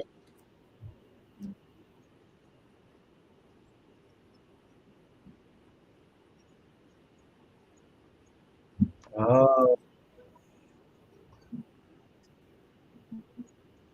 Well, if somebody watched it live, all they need to do is go into their YouTube history and they'll find the video, even if it's unlisted. So, well, actually, I think if it's unlisted, they won't. But if it just hasn't been like uploaded by YouTube yet, then I see it right now. Yeah. Then link it. Okay. It's probably a processing knock. It's fine if he's got the link. If he's got the link already, he'll have it. Yeah, because Jason, it sounds like, watched it while it was live, so all he has to do is just go to his history and he'll see the video. Basically, his computer's already downloaded the whole thing. So, well, at least how much and watched of it. No, I clicked it in it. Yeah, I clicked the link and it loaded. But regarding praise, I mean, I think anybody with half their brain tied behind their back can pretty much deal with praise. Like, he's not very intelligent in terms of like philosophical knowledge or like. I've never heard heard someone. Never heard of somebody that matches their voice so well. Yeah. All I'm saying is, Praise was there the night I had a discussion with him. Yeah. Oh, what did you discuss with him? The collab? The argument from failure. Yeah, I accidentally hit my mute button on OBS and I didn't realize it, so the audience hasn't heard me for I don't even know how. Oh, wait a sec.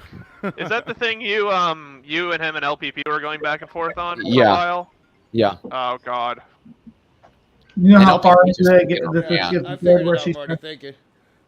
you know how far into it she starts dunking on him, Jason? What was that? Do you know how far into this it goes before she starts dunking on him really hard?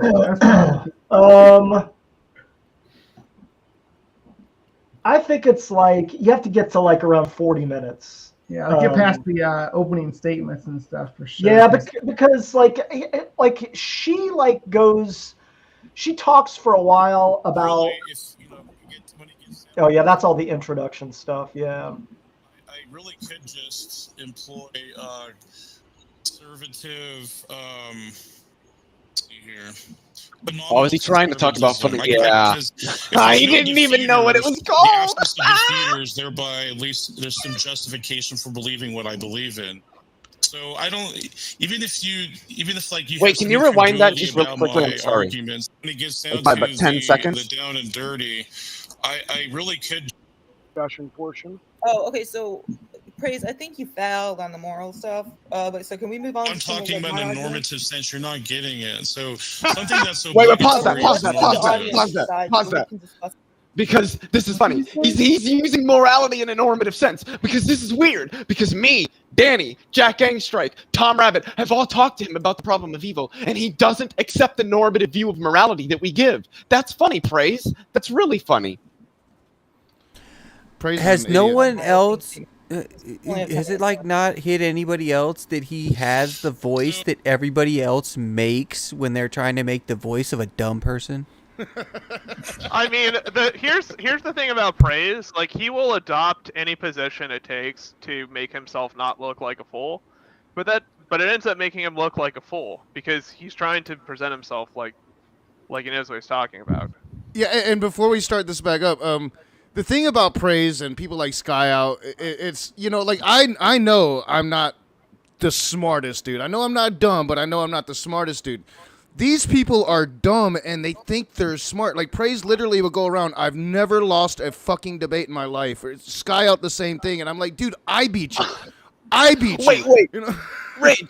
The funny thing is, if anybody wants to see Praise get beat in a discussion, or a debate, if you want to call it that, just go watch my video on my channel of re-examining God's infallibility featuring logical, plausible, probable, and praise I am. And if anybody wants to see Skyout get absolutely romped in a debate, me and Skyout had a debate on this very channel. Do you remember that one, Ray? Oh, yeah. I remember dude, that shit. That shit was great, man. That was great. That was almost as good as Dragnot and Skyout.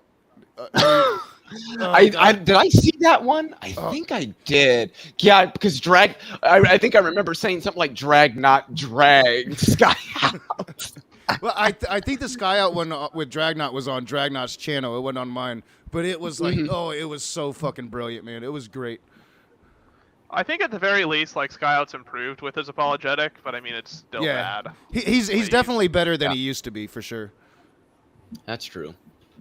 So if you want to say more words about the moral thing, go ahead. Go to like 47, Let's just 30. say, like, you know, I could really, if you know, when it gets down to the down and dirty, I really change that even. Could you turn that up a little bit? Maybe not. Maybe I would even have to maybe change that even. He's talking about infinite regress. I mean, it's hypothetically possible.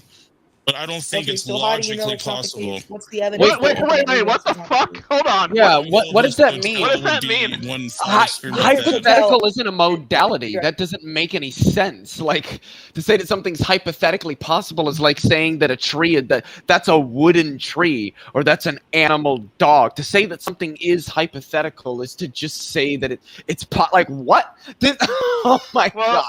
I mean, the thing is, like, it doesn't entail a contradiction. So how is it? Just let it play. Let it play for a little bit. You guys can comment on it, but let it play for a little bit. Just like for a minute.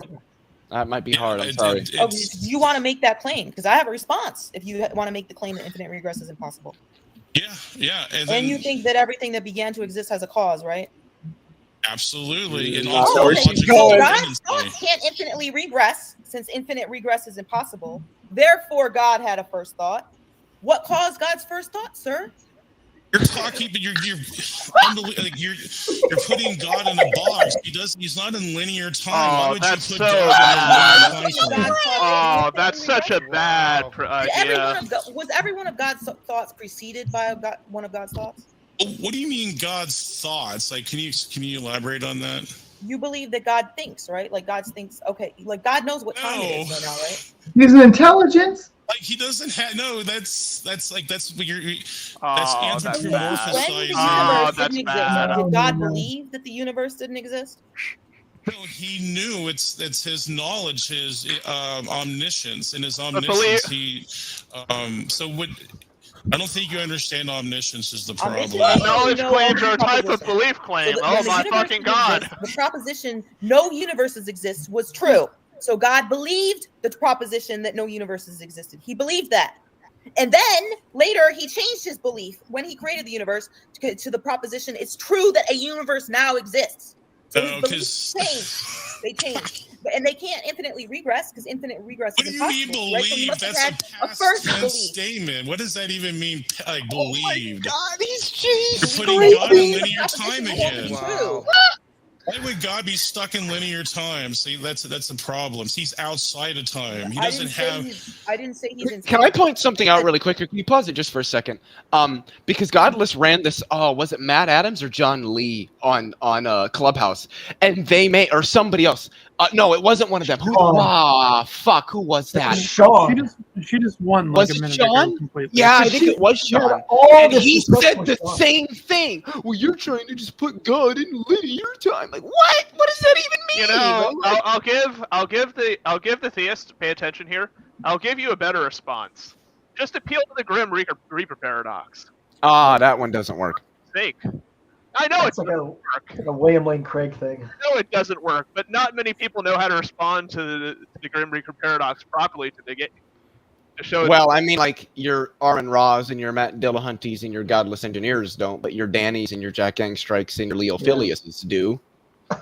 Well, okay.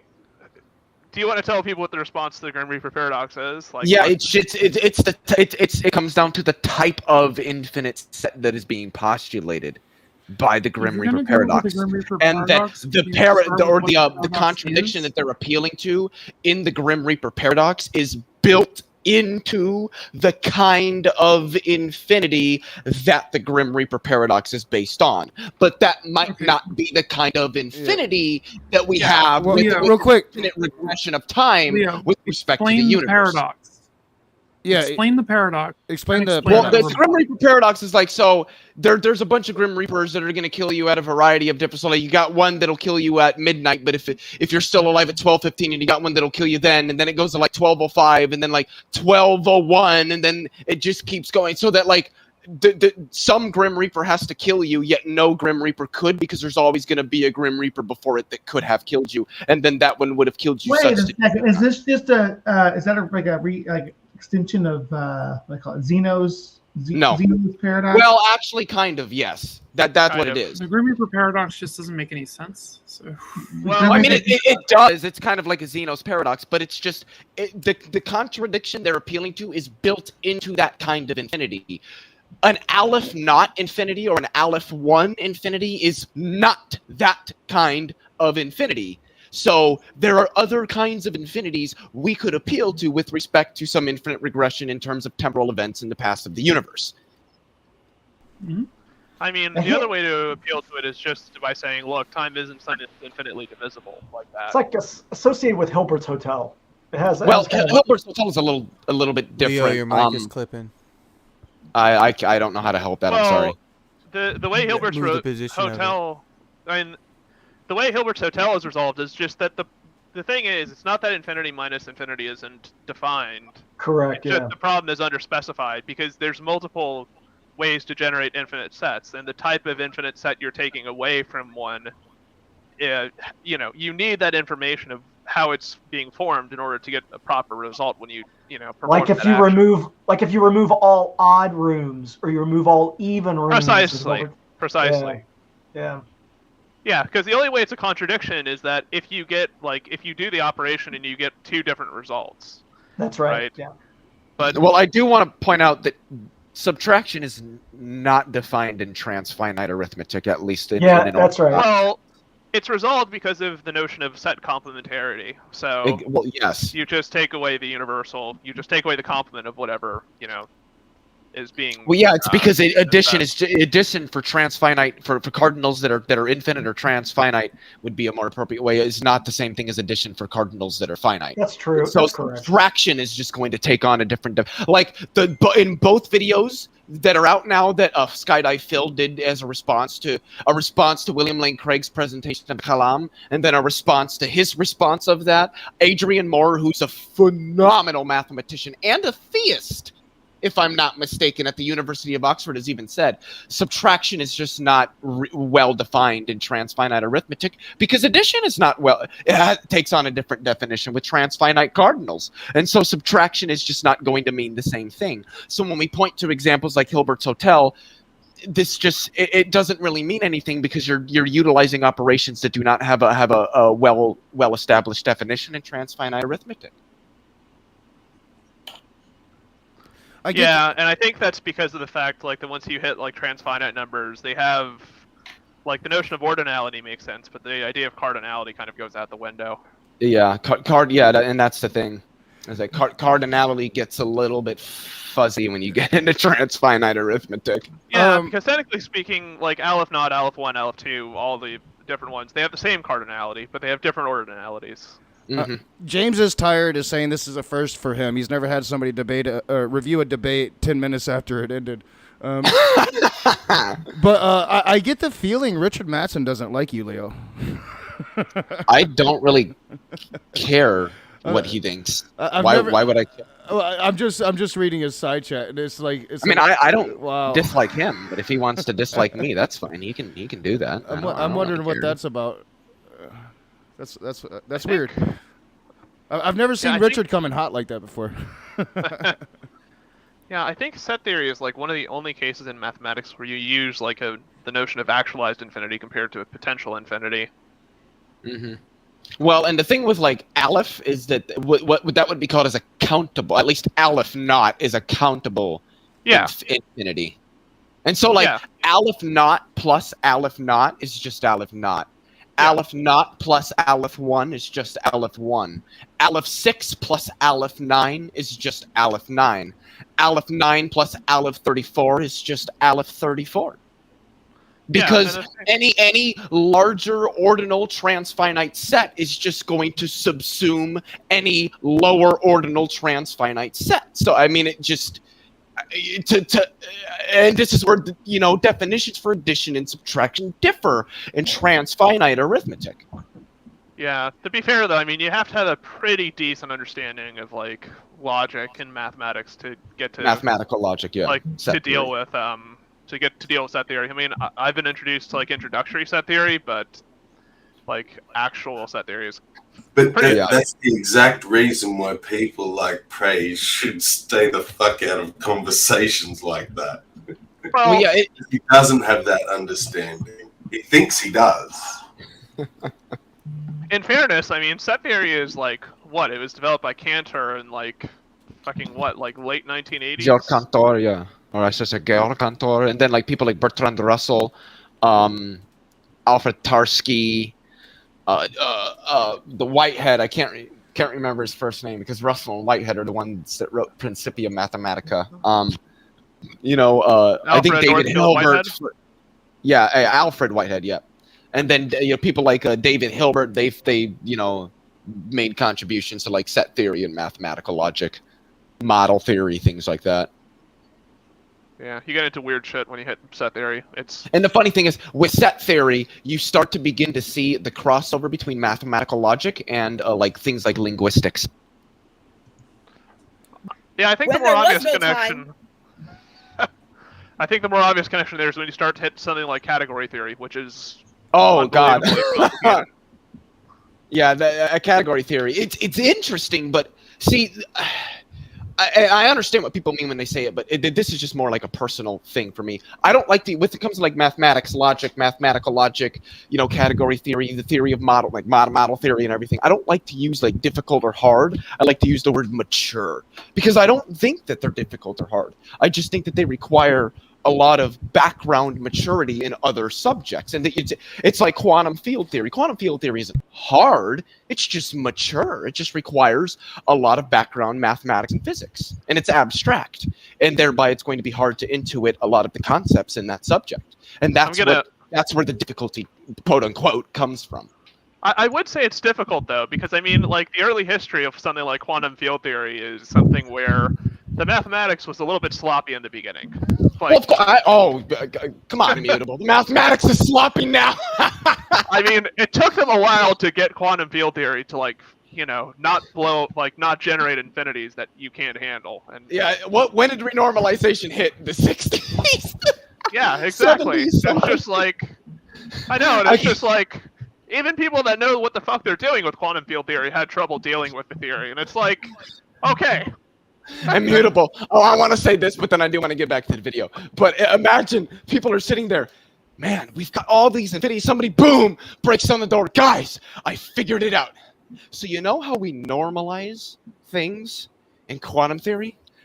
Yeah. Well, I got something for you. What if? And then they all on the chalkboard. We did that again. Oh my God. Yeah. So guys, you know how this normalization thing works, yeah? Yeah, it turns out we're going to do that a few more times because the result's kind of blowing up over and over again. Great. Yeah, we're going to have to renormalize it. Oh, that's beautiful. That's beautiful. Way to go, guys. This is what happens when you get apes trying to understand fundamental reality. All right, let's continue. Which I don't know how there can be a time before time. That's what Christians believe. But when there was no universe, God believed the proposition that no universes existed, right? He held that proposition to be true, and it was true, right? He knew that. Why would he believe it? Yeah, he knew that. And then his belief changed because that proposition stopped being true. He knows. He doesn't believe. He knows. I think you're mixing up knowledge is justified true belief, sir. No, you can't know something if you don't believe category it. Error, he knew it, but he didn't believe it. He didn't believe it was true, but he knew it was true. That's just nonsense. That's just gibberish. What is it that he? Right, he knows it's true. He doesn't have to believe anything. Yeah, knowledge is justified true belief, sir. What's your definition of knowledge? Come on, praise. I don't even. I think that's a non sequitur. I don't even know how this applies. I didn't give a syllogism, so I don't know. Knowledge is a non sequitur. But what do you think knowledge is? If you don't think knowledge is justified true belief, what do you think it is? It's epistemology. It's the epistemology is the study of knowledge. Knowledge is a subset of knowing. He knows something. He doesn't have to believe it. It's not the study of believing. Sir, this is that's actually false. I just think I think you're making these outrageous claims that are not even within the framework of Christianity. You're arguing a straw man. What? How did I strawman you? I'm asking you for your definition of knowledge. What if it's not? Rach, can I get you to pause? So I'm going to take off. She's annihilating him. Oh yeah, knowledge is epistemology. What kind of answer is that? Anyway, guys, I'm going to take off so I can, get so at least a little peace and quiet to maybe inhale. Maybe inhale some particular combusted plant. Anyway, yeah. Y'all should wait till 8:15. Well, 9:15 technically my time. I don't know why I said 8:15. I'm not in Mountain Time. Are you debating Snake tonight? Yes. Okay. What time? And it'll be at the top of the next hour is when the debate starts. Gotcha. Okay. And the motion is the labor theory of value is valid. But you should wait 15 minutes and then start doing what you're doing with this video, but then like pause it and critique it. That way you don't get like taken down. You guys should totally do that. It'd be really cool.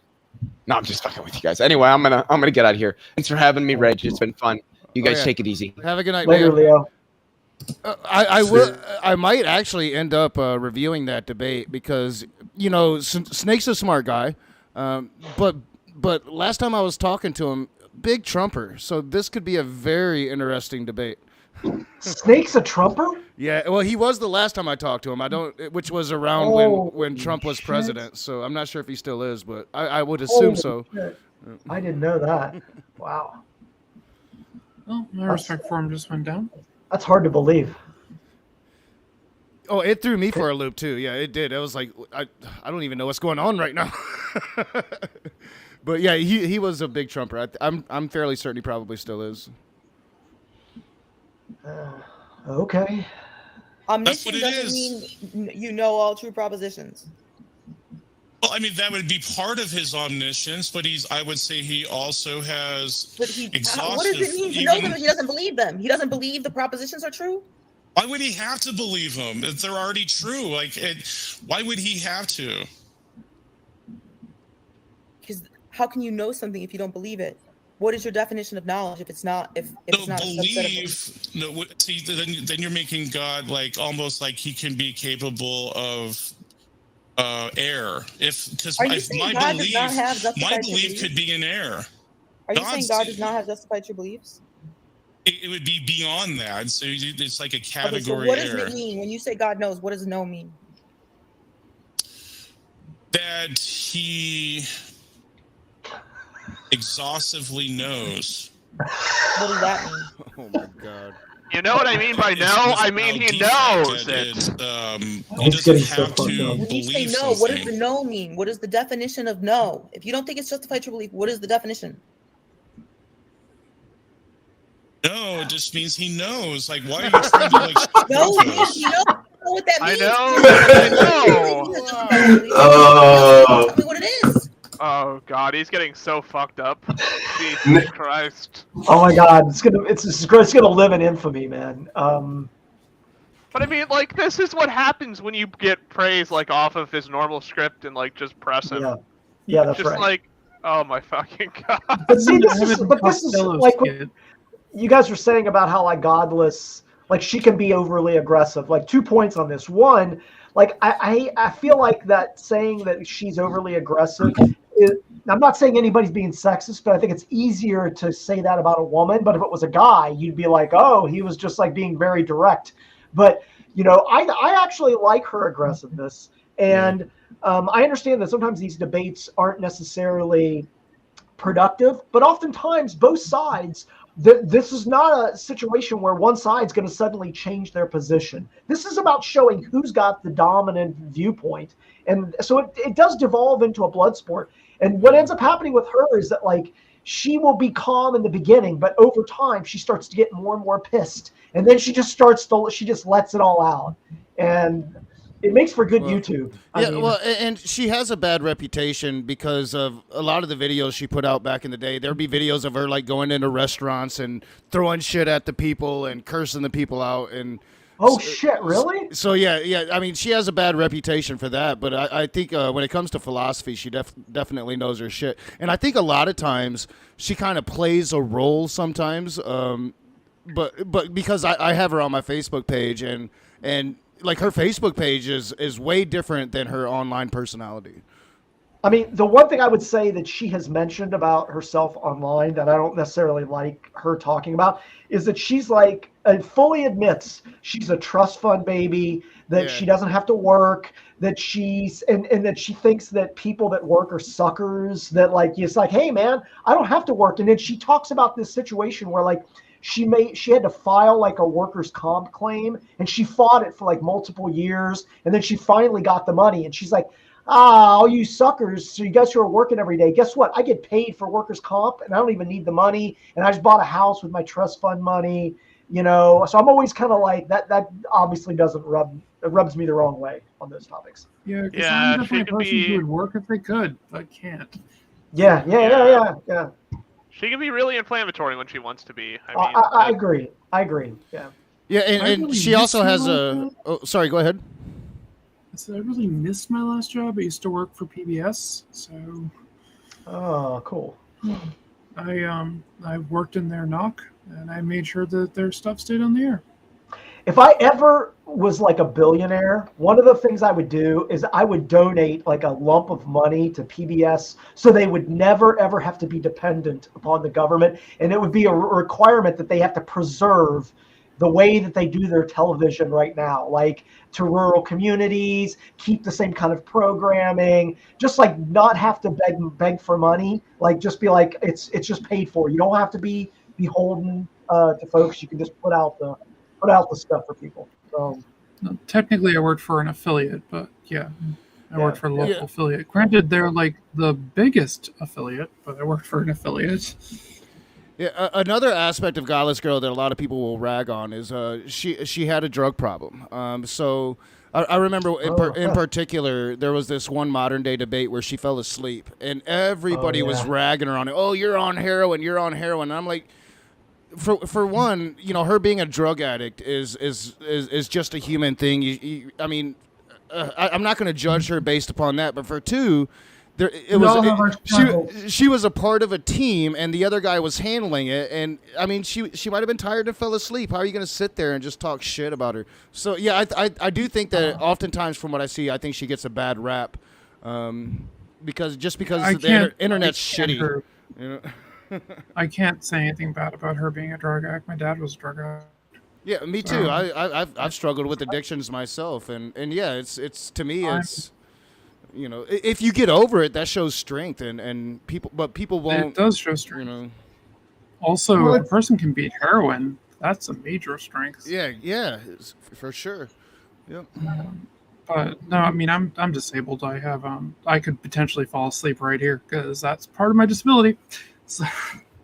And it's an illness. I mean, addiction's an illness, and nobody asks to be addicted. Nobody's like, oh, I think it's cool to be addicted to heroin or whatever. That's not how it happens. Yeah, there was like, I mean, Kurt Cobain intentionally became a heroin junkie, but like, yeah, he's an outlier, right? Like most people aren't doing that.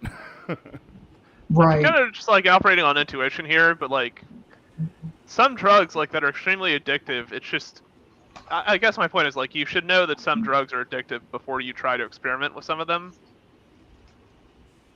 Well, a lot of people when they start to experiment, they're typically depressed or there's other issues. Yeah, you know. Well, yeah, still, but I mean, do your own research with it. Like, things like heroin, though. Kurt Cobain's a perfect example of this as well. Kurt Cobain had this chronic stomach problem, and for some reason, whatever it was, he tried a lot of things. Heroin was the only thing that helped it, right? So, I mean, everybody has their particular story behind it. Sometimes it's what you get your hands on, and it's the easiest way for you to deal with your issues. You know, I agree with you to a point, Immutable, because I think at this point we all know the ramifications of heroin, but what we don't know is people's individual particular circumstances. And it's easy to say about things like heroin, but I'd also like to point out that even the non-addictive drugs you can be addicted to, you don't necessarily, it's not a physiological addiction, but like compulsions and habit forming, you can still be addicted to things. I've fought with depression for the vast majority of my life, and I don't keep credit cards because of it, because I know I can't control myself if I start spending. So it's a way of handling it. Yeah. Omniscience is holding the position that you having a certain attitude towards all true propositions, which is that you hold those propositions to be true. But that can't be the case with God, because you're saying he doesn't have beliefs, and belief is a proposition that you hold to be true. So that can't be your definition of omniscience. So what is your definition of God? Belief is an anthropomorphic term. I'm God sorry, is not what? A man. I'm not sure why. Oh my fucking God! What did he say? Belief is a proposition. What are we anthropomorphizing? Belief is an anthropomorphic position or whatever. Or it's an anthropomorphic position that men hold. Isn't belief emergent from the mind? if you have a mind, it's automatically there's belief there. Isn't that? Well, that can't be your definition of omniscience. So what is your definition of know? Belief is an anthropomorphic term. God is not a man. I'm not Okay, sure so why. when you say God knows, what is the definition of know? Wait, what? An awareness. I guess you would say an awareness. He has a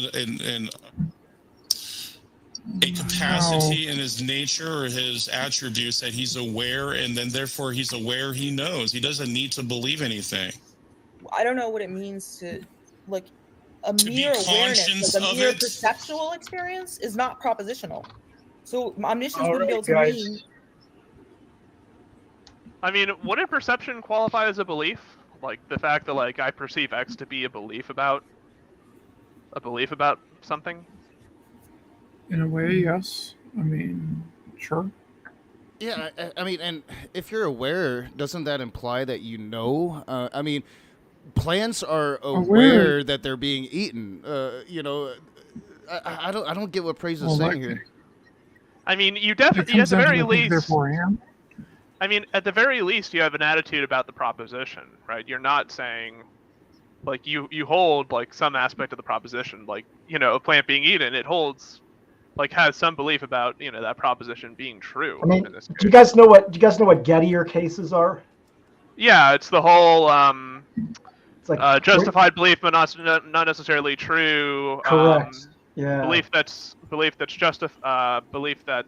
false, but is justified. Stuff like that. Like you can have a justified belief that you think is true, or like a true belief that you think is justified, but it's not actually justified. Like the example would be like you see a mirage of water, and so you have a justified belief that there's water, and then you get there, and then you just happen, luckily, to look under a rock and you find water. So was your belief justified that water was there? Well, it was just luck. You know, you just luckily found water. Your belief actually wasn't justified, but it was true. So there's these weird Gettier cases around justified true beliefs that come into play sometimes. So, but Godless is right about trying to nail him down on how do you define knowledge? Like the Praise has no answer for this. Well, and of course he doesn't. I mean, the thing is too, like, his position can't possibly be correct because it's true that God has like attitudes towards like the actions of humans and things like that. Like I mean, that's very clear reading the Bible. I mean, the problem is that the Bible has formulated a viewpoint of God as a mind that thinks, and that then we start to apply he's trying to get around this by saying that like God doesn't have knowledge or beliefs in the way that we do. But like if he's a mind, then he thinks. That's what she's talking about. Like if God is a mind and he thinks, then he has beliefs. He has to have beliefs to know something. He's trying to say he doesn't know or doesn't have a belief. Like it just really gets fucked up, you know. Yeah, and I think Praise's. I really think Praise's issue is he doesn't know shit about philosophy, and you know, I've been studying philosophy for a year now, right?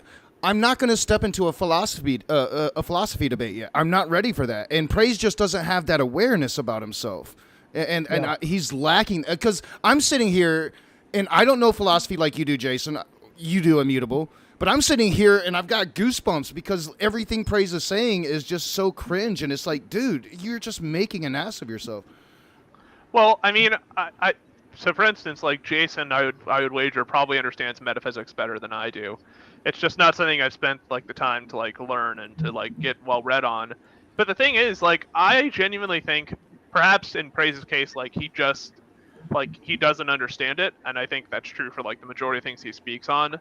Yeah. But I think even in the case of like most apologetics, it's the case that they do most apologists do understand to a fair degree, like things like metaphysics or ethics or stuff like that, but they're not willing to engage like the full scope of that conversation because if they were to like actually follow the logic and rhetoric of some of their positions, they would lead to contradictions. That's right. In terms That's of right. like the theology that they hold. That's correct. And for them, they're more interested in holding like in adhering like to their theological beliefs, even if that means, creating contradictions within. Even if that means creating contradictions philosophically that they know they're making. It's just dishonesty through and through, usually. Yeah.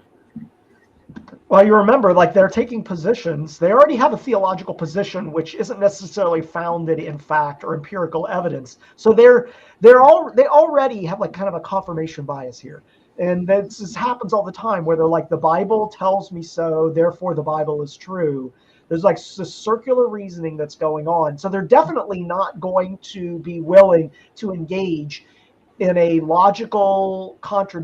discussion about logical propositions that may end up resulting in pointing to the contradictory nature of their position. Like Praise is like, I'm surprised Praise would even engage in this discussion, because he's got to know it's going to lead to a point where he's just not going to be able to answer certain questions. He's going to look like a dumbass. I mean, the thing is, like, even the standard way that like an apologist would respond to this. So, for instance, like, I don't know anymore, but I know Praise and Darth kind of like used to be fairly buddy. They kiss, make up. It's been a complicated story with them. Yeah. But the standard like precept apologetic that's given for this one is just to say, God is the standard for truth, right? Like that there is no way to make there's no way to appeal to truth what's outside of appealing to God. So, like, trying to, like, make propositions about truth that are external to God is fallacious in that view. It doesn't work, but doesn't mean you can't try it. I had the wrong mic on. I probably sound a lot better now. Yeah. Do I sound better? Yeah. It's fine. Yeah, you sounded good before, but yeah. Oh, did I? Oh, okay. I'm sorry. My little mic was activated and not this mic. So, okay, whatever. But yeah, I mean, I think Jason's point is right. Like that. They're taking like a particular reading frame of the Bible, and for them that has ramifications about like the nature of God and certain things, and that's more important to them than actually arguing properly, like with philosophy and stuff like that. I mean, the epistemic nihilism type of arguments are difficult to argue against. Like, how do you know anything? Like a good philosopher could just get you into pretzels. They'd just be twisted in on yourself about like, how do you know your name is Jason? How do you know that? Like, well, I have a justified true belief that my name is Jason. How is it justified? What, in lieu of what? You could go down this circle and you'll eventually be like, I can't know anything. Yeah, Khalil Allah did that to me, Jason. Just asking me, how do you know this? To the point where I'm like, fuck philosophy, and everybody started talking about it. Yeah, Pat is making a good point in the side chat as well. He says God has humanized traits, emotions, characteristics when it's theologically beneficial for him to have them. But the moment that those traits are detrimental, then he is transcendent of them. And I think that that's exactly the case, because Praise will argue for human traits in God when it's beneficial for his argument.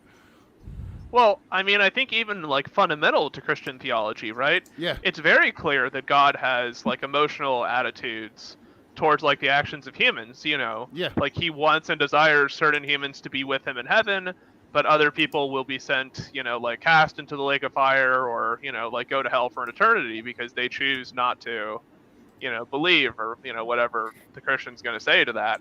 Right. So, I mean, it's pretty standard in Christian theology, like from a normal reading frame, that God does like have like emotional attachments to his creation. I mean, it's very selective when Christians want to invoke God having emotions and God, like, oh no, God doesn't have emotions. God's like a perfectly rational agent type of thing. I mean, it creates contradictions with the triomny aspects. Like God has these human flaws, but at the same time, he's all good. So he's all good. All the decisions that he makes are always good. If God does it, it's good. It starts to get into these kind of it kind of spins off into these logical contradictions. And if you take somebody down one of those paths, like the logical problem of evil, or Euthyphro's dilemma, or like issues of moral objectivity, they get pinned into a corner. It's like impossible. The reason they get pinned into a corner is because, God, as we know, like God doesn't exist. There's a reason, because like the way that the formation of God as this mythic being that has human traits but is triomni, it has these contradictions that you can't make sense of it. Well, I mean, and I think there's a better way to go about it too, which is to ask the question: look, even if like I remain perfectly agnostic towards like the proposition of theism, right? Yeah. In principle, what is it about theism? Like, what is it that theism is capable of explaining, right? That naturalism is not able to explain, right? Like, what is it that I gain from adopting this belief, right? That some deity exists, right? Let's ignore the question of if it's personal deity or if it does anything with the universe once it's created or stuff like that, right? What exactly, like, what I said, what is the difference between, the explanatory virtue in a case like where you adopt theism versus in a case where you don't?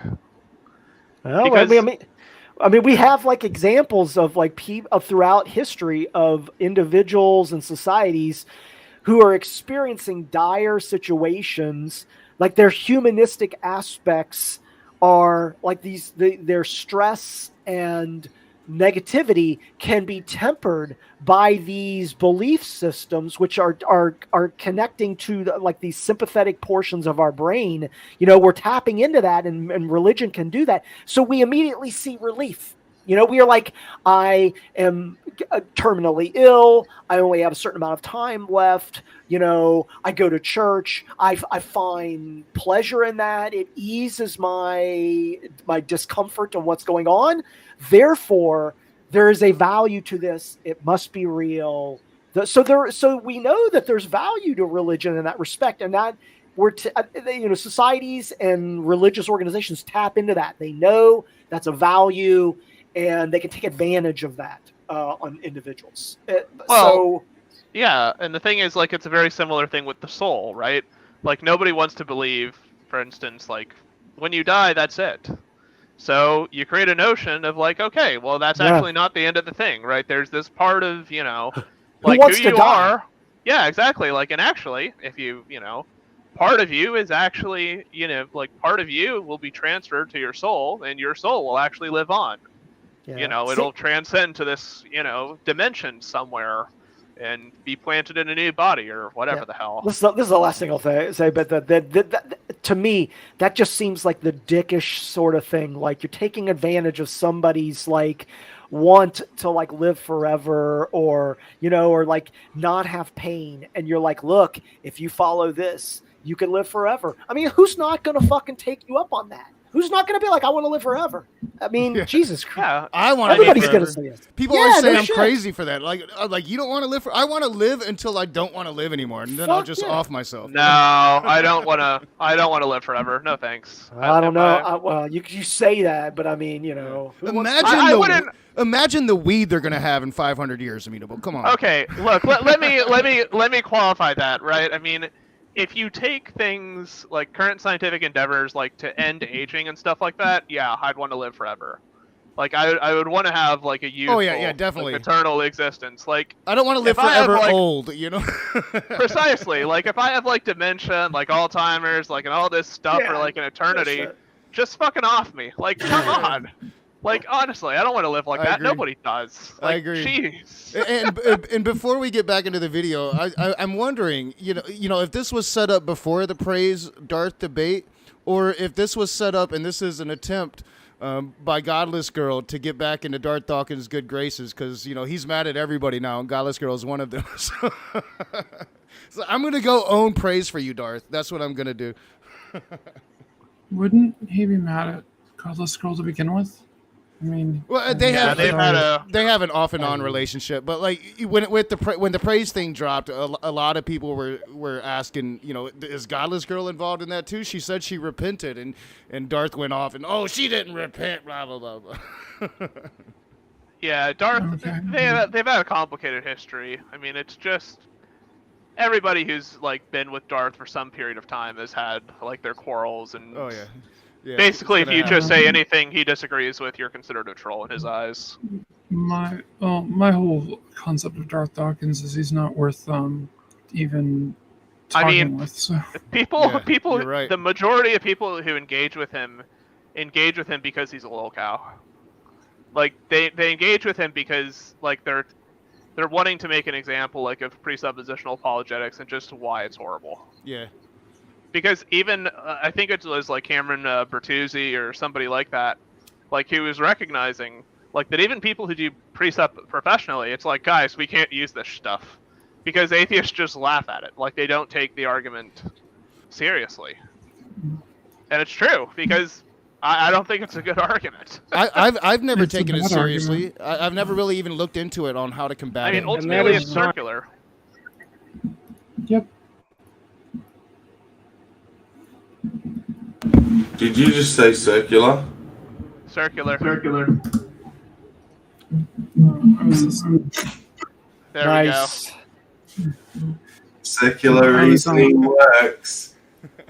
I was just responding to somebody. After the Keffels thing that went on, I just responded. I guess somebody was threatening a local hospital near where I live because they help trans kids, and I'm like, I don't really like the fact that people are threatening doctors, and they're like, oh, we should leave kids alone so people don't groom them. I'm like, I guess you never doubted your gender growing up. Like, no, I did, and I figured it out. I'm like, yeah, my twin did too. I can visit his grave whenever I want because my parents didn't take him seriously. Hey, I have a family thing I got to do real quick, so I got to drop off. So I'm sorry, guys. Oh yeah, No, no you're problem, good. Jason. I've got a kid thing, so yeah. I just got called on kid duty, so I got to deal with that. Oh yeah, so. yeah. Fun. Parenting comes first. See ya. And James is So tired. what we can do to close it out? Godless Girl give you one question for Praise that he can answer, and then Praise can ask you one question. Then we'll do the closing statements. Okay. So if God's thoughts cannot infinitely regress, then he must have had a first thought. So what caused the first thought? That assumes linear time. Again, that God is not bound by time; He's outside of time. So, his thoughts are eternal, and that means without beginning, without end. That might sound contradictory, or that might sound like it's not possible, but it is actually true. There are things that are paradoxically true. It's paradox. Well, Hold on. A new thing. Have a first thought, because that would mean that he had a beginning. If he's taking an eternalist view, that means you can't have had like a first. That generates infinite regression, doesn't it? I mean, because it's cyclical, so infinite regress back into itself, I guess. I don't know. well, it's always self-referential, right? Because if you have something and it cycles back, then it just keeps going on and on and on, right? There's no point where it's like where it ceases Right, like to stable to end time the loop. cycle. Yeah.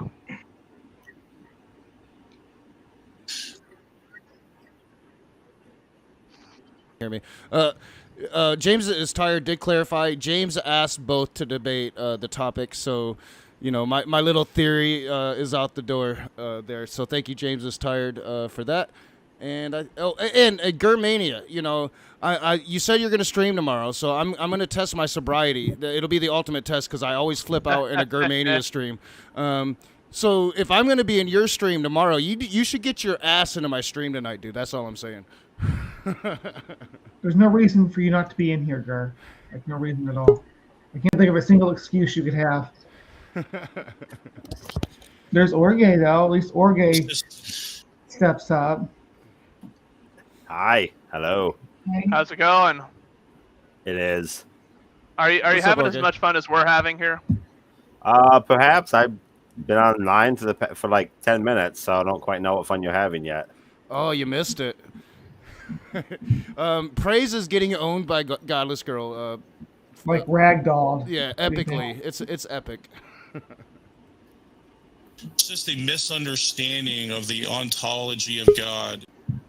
All It's right. infinite So and eternal. All right, so Praise will let you ask Godless Girl questions. She'll get about the same amount of time to answer, and then we'll do closings. And so, questions from the audience.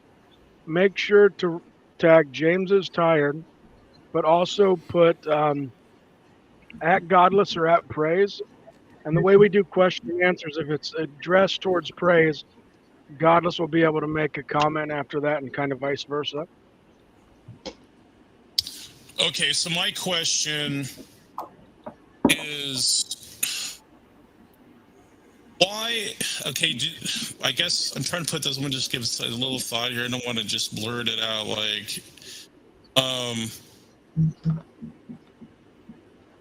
why would you? Okay, how would you be?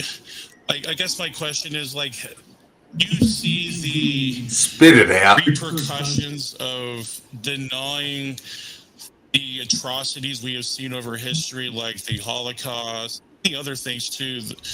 There's been massacres, there's been genocides. We've had so Pause for a many brief terrible second. things. Is he really going to So, that is that atheism all? is Wait, he brought up the Holocaust? Yeah, It's ironic he mentions that because he used to be a Holocaust denier. I don't know if he Yeah, still is. yeah. He used to deny that the Holocaust existed. Well, he didn't. He didn't deny like it entirely, but he took that white supremacist line that like only 30,000 people died or some shit. It was atrocious. It was a minor form of it, but nonetheless, it was just like I remember Smokey covering that like back when. It's exactly what what neo-Nazis say. You know, it's exactly what they say. It was just bad. But is he missing the point that Hitler was, a fairly devout Christian? Yeah, raised Yes, Catholic. he was. Raised Catholic. Had the three major Protestant leaders of Germany at the time fully supporting him. Yeah, I mean, such a bad take. And fun fact, Hitler did not believe. Actually, he's fervently against the theory of evolution. Which is another thing that they try to put on Hitler is the Holocaust was a result of his extreme beliefs in evolution. It's just bullshit. Well, I mean, they preferred to take some kind of like hybrid view between like Lamarckian evolution and eugenics, which is very popular in Germany at the time. Yeah. Well, I mean, his whole Still thing better than was... like Jingoism, though. Yeah. Yep. Go ahead, Allison. I think you were trying to talk. I said his whole thing was scapegoating. Basically, he saw who had money when times were bad. He blamed them for everything because they always had money. That was one of the big things of what he did. He talked about it in his book. So, yes, I've read Mein Kampf, but yeah. I read it because I was studying World War II. So, yeah, I read it a long time ago. I don't know, maybe about 15 years ago. Yeah, in a study for World War II. Yeah, mine was over. Would you agree with discovering ancient history in the chat? Sorry, Alison. Oh, I said, yeah, I read it in the 90s, like the early 90s. So. It was a long time ago. Would you say that an apt description would be a Catholic occultist? He was a Catholic cultist. He firmly believed in magic. Yeah. Yeah. I mean, he didn't quite found, but he supported the Thule Occult Society. Yep. And they were Christians claim atheism for Hitler. Yeah, no. He had what he believed was the spear of destiny. So it's like he went out of his way to get artifacts of that nature and hold them. Yeah, he was an occultist he was a Christian occultist. I mean, yeah, I was gonna bring up the Spear of Destiny and and other things. All of I can just remember. Everything that he brings up, Mao, communism, these are all results of authoritarian governments, not atheism. But say he's right about everything. I think even lump in the Holocaust. I don't think that if you're being honest, that you could really equate the amount of death and destruction caused by all of those individual groups compared to 2,000 years of Christianity. Oh. Yeah, it's hard to argue that. The Crusades is a big thing. So. No. I mean, there's other things too, but there's been so many. Was it Constantinople was it kill them all, God will know his own. Yeah, I mean, if forget the exact quote, but that's close enough to it. I mean, you could just look at American history and right-wing efforts, mainly backed by the Christian right, Christian nationalists, to stop any form of Medicaid expansion, universal health care. I mean, all the death just from that alone would probably surpass whatever he's talking about right now. This is one of my happy points. I live in a very liberal state. So. Yeah, my Medicare still sucks, but I moved to Michigan because it was more liberal than North Carolina, and now it's like I'm not sure anymore. You should just move to Georgia. Yeah, Georgia's great. Georgia's flipped. Well, at least around Atlanta, it has. I hear the rest of the state's still basically Alabama. Ray, I didn't know you lived by Atlanta. I don't. No, I don't. I live in Illinois. I got friends in Alabama, though. Oh, okay. So I have some friends in Alabama. They refer to themselves the only liberals of Alabama. So. Ah, boy. And they can't because I always hit buttons. There's also another one because Godless Engineers, Alabama, right? I think he might. Tennessee. Oh, Tennessee. Yeah. All right. Never mind. It's still a backwards place. An illusion to you? Yeah, so I think that people have preferences, and I don't prefer those things to happen, but preferences are neither true or false. And if you were saying, it sounds like the point that you're insinuating is like, look at the consequences of holding your position, Godless. You wouldn't be able to say that things like the Holocaust is wrong. That's an appeal to consequence, which is a fallacy. So that's an error in reasoning, if that was the point you were trying to make. No, that's not really what I was trying to argue. But no. That's exactly what he was trying to argue. Are we allowed to talk about this? Are we still talking, or are we going into questions? We're closing statements, I think. Fucking dumbass. You make an argument and then say that's not the argument. What?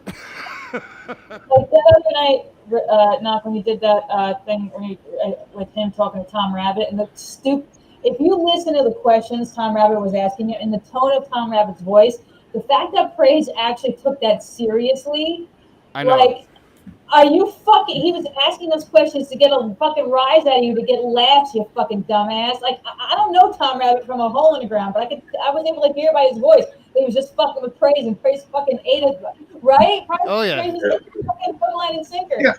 You're Well, right, Praise. He lapped that shit up. He sure Tom did. Rabbit fed praise to Darth Dawkins. That's what happened. Certainly did. I'm at work and I have dogs barking and I'm barely able to hear what was going on, but I could hear the inflection in Tom Rabbit's voice, and Praise is like, "Oh man, bitch, that was not your 15 minutes of fame." Like, That was the funniest shit ever. Until this, I can't wait to watch this in all of its entirety because this is going to be just a laugh fest. You know, it tells you. It tells you too how good Darth Dawkins is at precept. If his acolytes can't even use the apologetic to its fullest and just get obliterated so easily.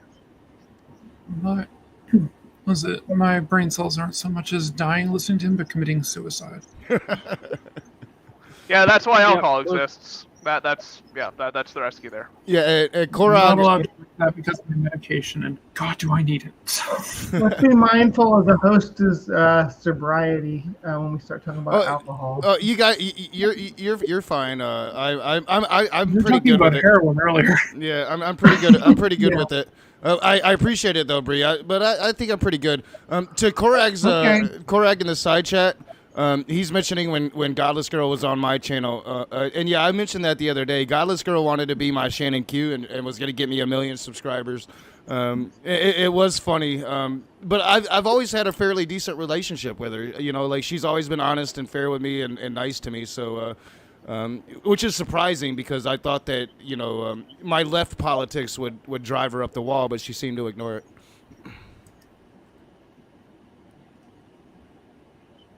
And I do appreciate that, Bree, because yeah, I mean, No, I do struggle with it. I don't want to feel like I'm bringing I didn't anybody know you had down. a serious. I didn't. Yeah, I apologize if I said anything that was upsetting. You guys are you guys are good. I forgot, who do we agree was going to go first in this section? Oh, it's whatever you want. Praise looks like dealer's choice. You want to go first or second? Since she went first, I'll go first this time. Then we can just reverse.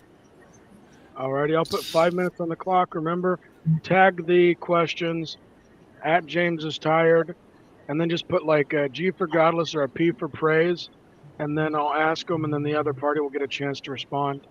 Praise, your time starts now. All right, I did enjoy the conversation. I wish we could have went into more detail and kind of some of these things a little more in detail, but you know, this is the problem with atheists. This is the dilemma that we all see.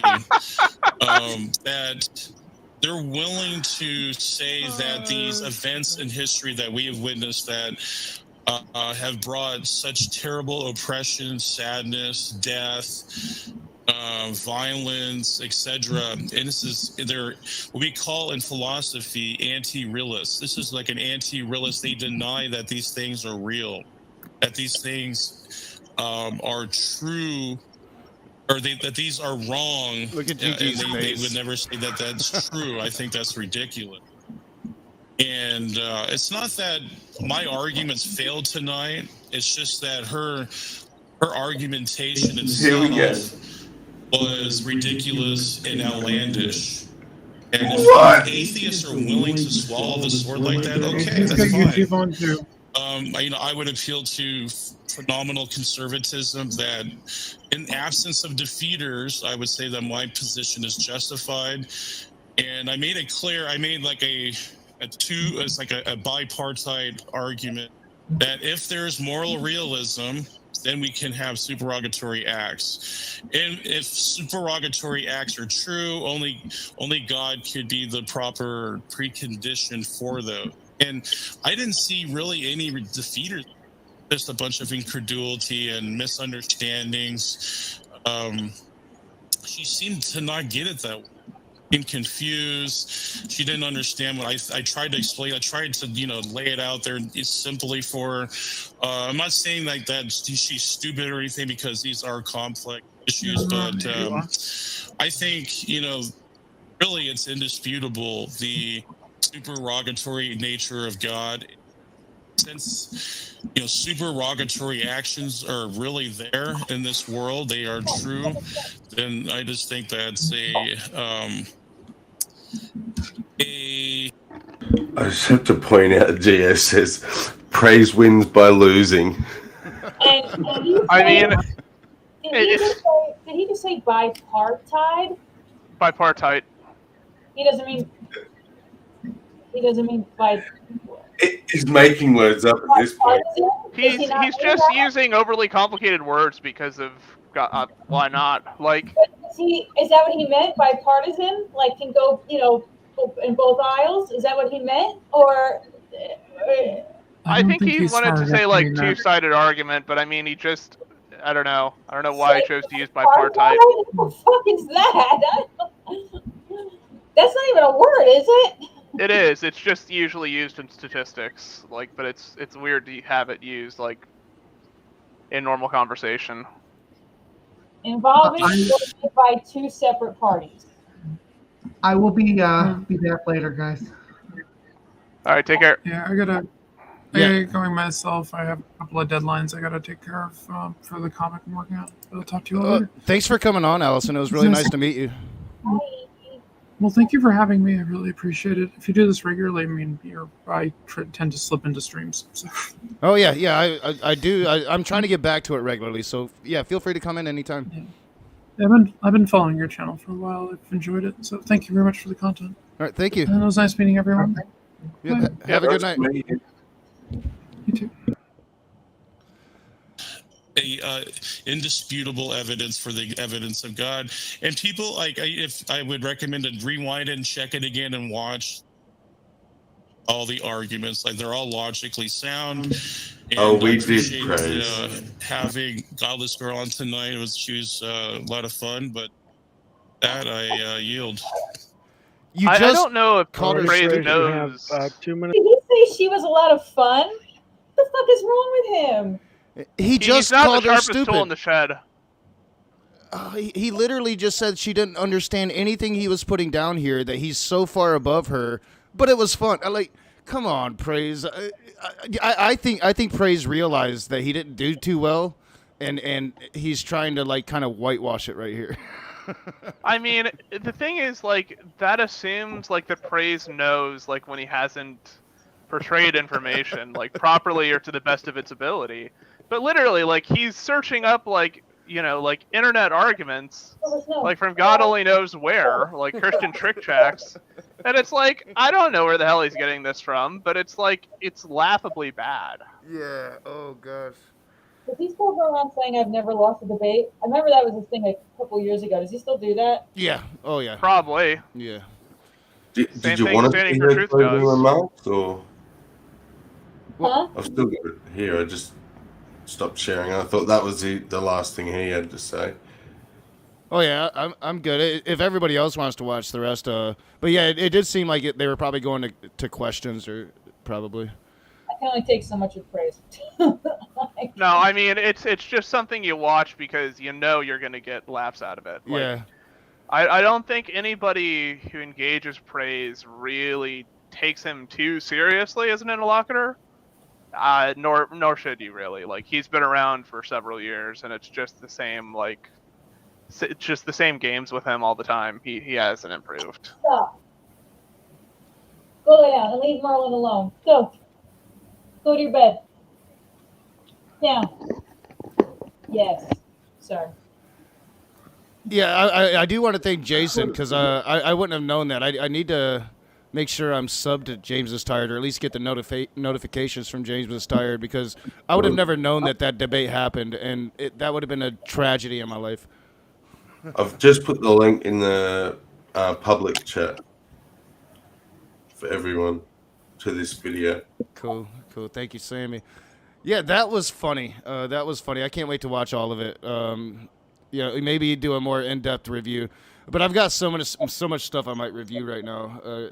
I'm a huge Vosh fan. I've never seen Vosh lose a debate until I saw him go up against Ocean Keltoy, and it wasn't pretty. Oh, I saw that. I didn't see that, but I know that went down. Oh, it was not pretty.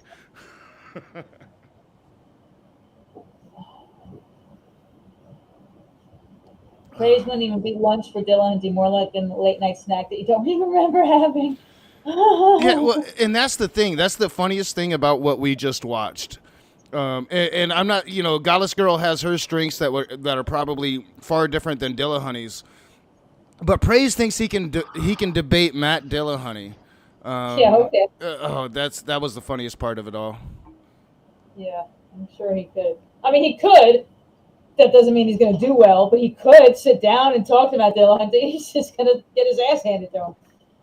I know Praise is going live tonight, and I'm hoping I can stay up late enough till he opens. He's live right now. Is he?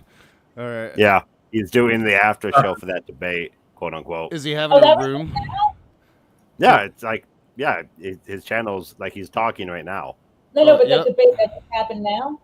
Yeah, so he's doing the after show. Oh. And he's having people on. So once I finish this stream, I might have to go pop in on Praise and talk some shit, because I've done it so publicly on my channel that he needs to hear it from me. And you just know he's over there saying how he just won this debate, and he smashed her. No, it's worse than that. He's not even talking about it. Looking He's himself talking about up. the Clubhouse thing with Darth Dawkins right now. Oh. Like, he's not even discussing the debate. It's the after show for the debate. Yeah, he is. He's not even discussing the debate. Holy shit. I mean, Praise. and the thing is too, like, if you follow Praise to any extent, like a few days ago, like he was like morally like outraged by Darth Dawkins, and now apparently they're back on good terms. It's hard to keep track. I stopped trying. No, I mean, it's just you can't take anything he says seriously. Wait, are they already back on good terms? Well, if they're talking, I guess they are, because obviously, like, Praise has made declarations of like not wanting to talk to people if he finds like disagreement, or like they have significant theological, like, trifle or stuff like that. Wow. Yeah, that might, because I think when he didn't do it in 24 hours, I gave him 2 weeks. So, man, I lost the pool. I mean, it's a similar thing to when he went to Old Earth creation due to Smoky Saint, and then moved back to Young Earth creation when Smoky Saint disappeared. Yeah. Yep. Yeah. Somebody mentioned that he seems to take theological positions depending on who he's getting along with at the time. Yeah, he succumbs to pressure really, really easily, because that seems to be the majority of like what determines his theological position. Yeah. It's the most maddening thing with praise. Like I literally had him on a stream with about Smoky Saint, telling him I went through it all, and he was like, "Man, that is the worst stuff I've ever heard. I'm never associating with Smoky Saint again." And that night, he was good with Smoky Saint. I mean, it's something else. Like I've seen people gish gallop a lot and flip flop a lot, but he does it like every other day. It's by no exaggeration. Well, yeah, because he'll talk about me. Like he'll talk about me. Oh, I like Rage. We have, we've known each other for a long time. We have a good relationship. And then, as soon as one of his friends gets mad at me for some reason, it's meme after meme after meme about me, and I'm like, wait a minute, I thought we had a good relationship, dog. Yeah, it's weird because like he's also into like wanting to take down Matt Dillahunty, and it's like Matt Dillahunty is like, yeah, he's a notable atheist, but he hasn't really been too active in terms of like atheist activism for a while. Like he's mostly doing like talk shows and stuff now. Yeah. I haven't really seen him in a major debate in a long time outside of going on Modern Day Debate. And I hate when the problem with atheism is it's not what's the word I'm looking for? An establishment. Yeah. So to me, I don't like a great deal of what Matt Dillahunty says, but to other atheists, he's changed their life. Just like people love Dawkins and people hate Dawkins. And so I really hate when people, or Christians especially, will say atheist, like leading atheist such and such, or the atheist Pope who? Dawkins, to some people, Dawkins is an idiot and don't take him seriously at all. So he's not leading them. Like that's a thing that I see full-on atheists have to say. Like, we don't have a pope. Like, there's no atheist leader. No president. Matt Dillahunty is not the atheist president. Yeah, exactly. Aaron Ra is not the pope of atheism. Get over yourself. Yeah, and to the GOAT, Mario P in the side chat, I love it when people make, atheism is a joke. Come on in and show me what a joke I am. Explain to me why I'm a joke. Explain to me why atheism is a joke. Explain to me why I should believe in your ridiculous God. If I'm going to believe in any God, it would be something probably along the lines of polytheism. I'd go back to my Native American spiritualism. Wonka Tonka is a far better God than Yahweh could ever imagine being. So explain to me, come on in, explain to me why atheism is a joke, and I'll ask you why you would believe something as ridiculous as Christianity. But he won't, because, side chat warriors and keyboard warriors are their thing. Yeah, I mean, I think the majority of atheists now are kind of focused on the whole mythicism, mythicism debate, because I think honestly that's probably a more important conversation to be dealing with in terms of Christian theology than anything else. I mean, yeah, young earthers are important to deal with and to try to counter, but if you're actually going to talk about Christians and try to, sorry. I was talking to my dog. He has to go make potty. I'll be right back. No, it's good. But I mean, yeah, if you're going to try and disrupt Christianity and try to deal with Christian apologetics, what better way is there to go after things like the historicity of Jesus, or if Jesus was actually a real person or mythological, or just things like that. That makes more sense to me. Yeah, and I love the mysticism debate because it reverts Christianity to talking about a historical Jesus, which is not the Jesus they believe in. So it's like they're willing to diminish their Jesus to try to make a historical point, and which is when it comes to mythicism, I think the really only argument against it is, some of the history. At least when I'm talking to atheists, when it comes to mythicism, that seems to be their particular problem. Is you can't deny the historicity of an actual Jesus, and I'm like, well, I think that I can, and I think that there's plenty of reason that we should, but for the Christian, they kind of have to take along. They have to kind of take up that argument that those atheists that don't like mythicism will use, and in doing so, diminish their God, kind of like William Lane Craig, or talking about when William Lane Craig talks about, I don't know, maybe it could be a bad example, but when he makes his arguments, he's really talking about deity and not a Christian God.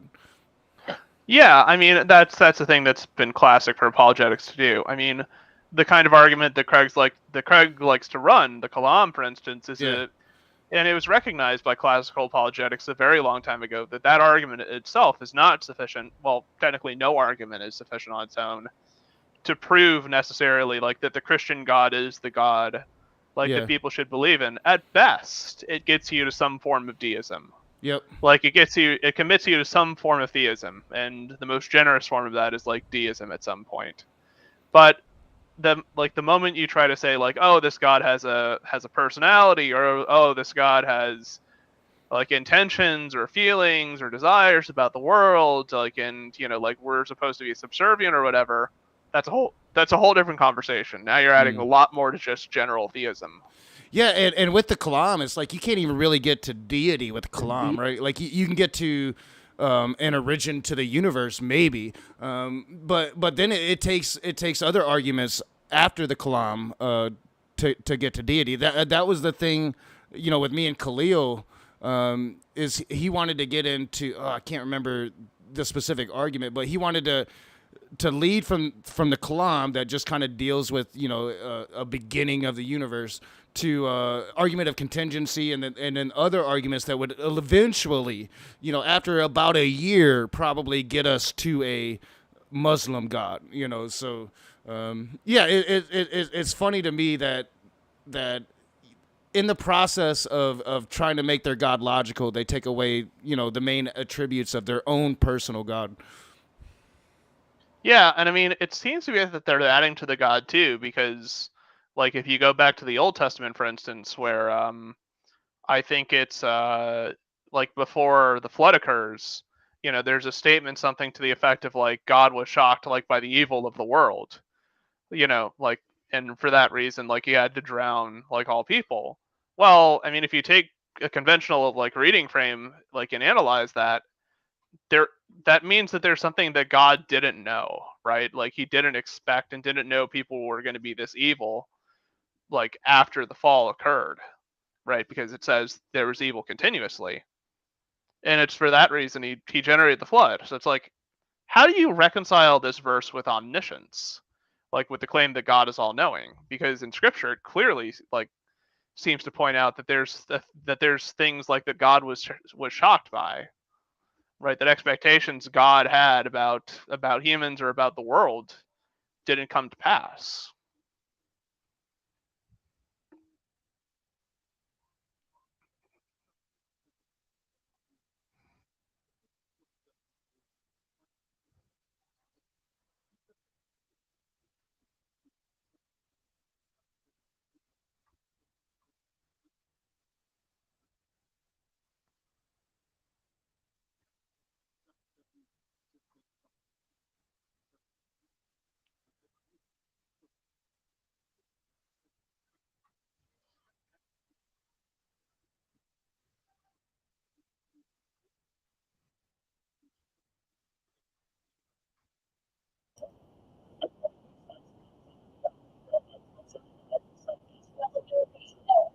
No, hey, no.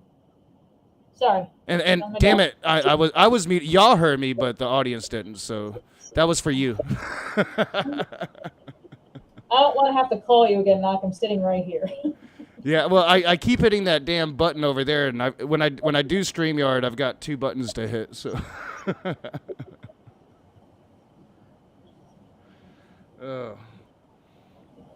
Yeah, I'm disappointed. I'm probably going to shut this down fairly soon, because I might try to get into praise before I go to bed tonight, because I want to talk some shit if I can get in there and talk some shit, but I'm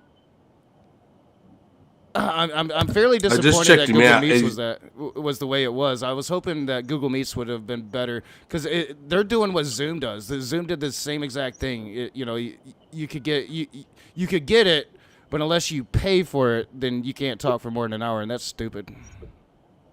Yeah, and it's a shame too, because Yeah. Google Meets can hold like hundreds of people at a time and stuff like Yeah. that, which. Yeah, that It is. I think 10 people can be too much, but I was interested in seeing, like, what if I can get 20 people into a room or 30 people into a room? That the idea was intriguing. I think so. I mean, I think at some point it just kind of becomes disruptive to the flow of conversation. Because especially like if you have Otangelo or some kind of theist that wants to run an apologetic, like it becomes a competition for atheists or just like Christians to try and want to make the next point. And like usually at best, like 2 to 3 people having that conversation is usually sufficient. Because otherwise, like you'll have people that like that want to make a point or want to check to see if their logic is right, but that invariably ends up like throwing the conversation off track, and you just make the conversation that much longer by doing it. Yeah, everybody's picking on me for muting. This is what I'm known for, y'all. Y'all should be used to it.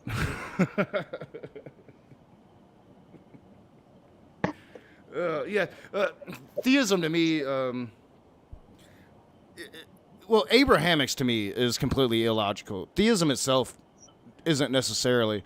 I think some polytheist interpretations of God is very logical. Despite the problems that I had with Ali, if you have a conversation with Ali or Ocean Keltoy on the nature of their God, they're going to throw most atheists for a loop, because they have very logical, rational God beliefs, and compared to Abrahamics, it's night and day. So, for me, like I heard somebody say that you can't disprove God, and for me, like it seems like it's very easy that I can disprove the Christian God or the God of Abraham, because all I got to do really is disprove what it says in the Bible.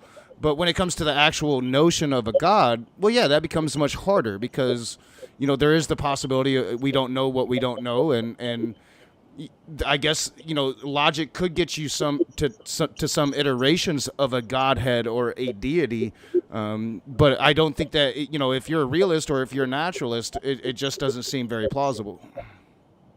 Well, yeah, I mean, if you're a naturalist, definitionally, you're going to reject. Well, not necessarily, but you're going to at least reject Christian theism, because there's supernatural aspects that are at play. I mean, now you could adopt some form of like polytheism, like paganism or stuff like that, because by and large, people that practice that also adhere to naturalism, and just view that their gods are like in some way attached to the natural world or whatever, and that's fine.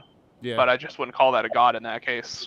Well, and that was kind of always the issue that I had with it. Sometimes, and I don't want to speak for Ocean, but sometimes when Ocean gets into it, it's almost like, well, is this actually a god? Or when Ali would get into it, is this actually a god or some discombobulated mind, or folktale? Sometimes it is kind of hard to nail it down.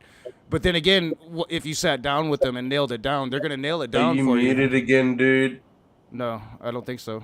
Oh, Pixie says she can't hear you. But yeah, no, I shouldn't be. You might be behind. Yeah, I shouldn't be. I'm definitely not muted on OBS.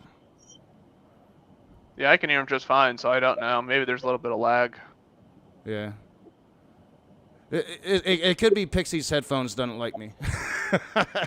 Maybe. But so that damn Streamlabs. Anybody that uses Streamlabs, you know what I'm talking about. That little button, that mute button is small. They need to make it bigger. Yeah, it is. I wish they had I don't know if they do, but I wish they had hotkeys where you just press a button, and hold it when you need to talk or something like that instead of using mute feature. Yeah, they probably do, and I should figure that out because that would make it a lot easier. Yeah, I don't know. I haven't fucked around with StreamYards enough to know if they do it or if so how to implement it.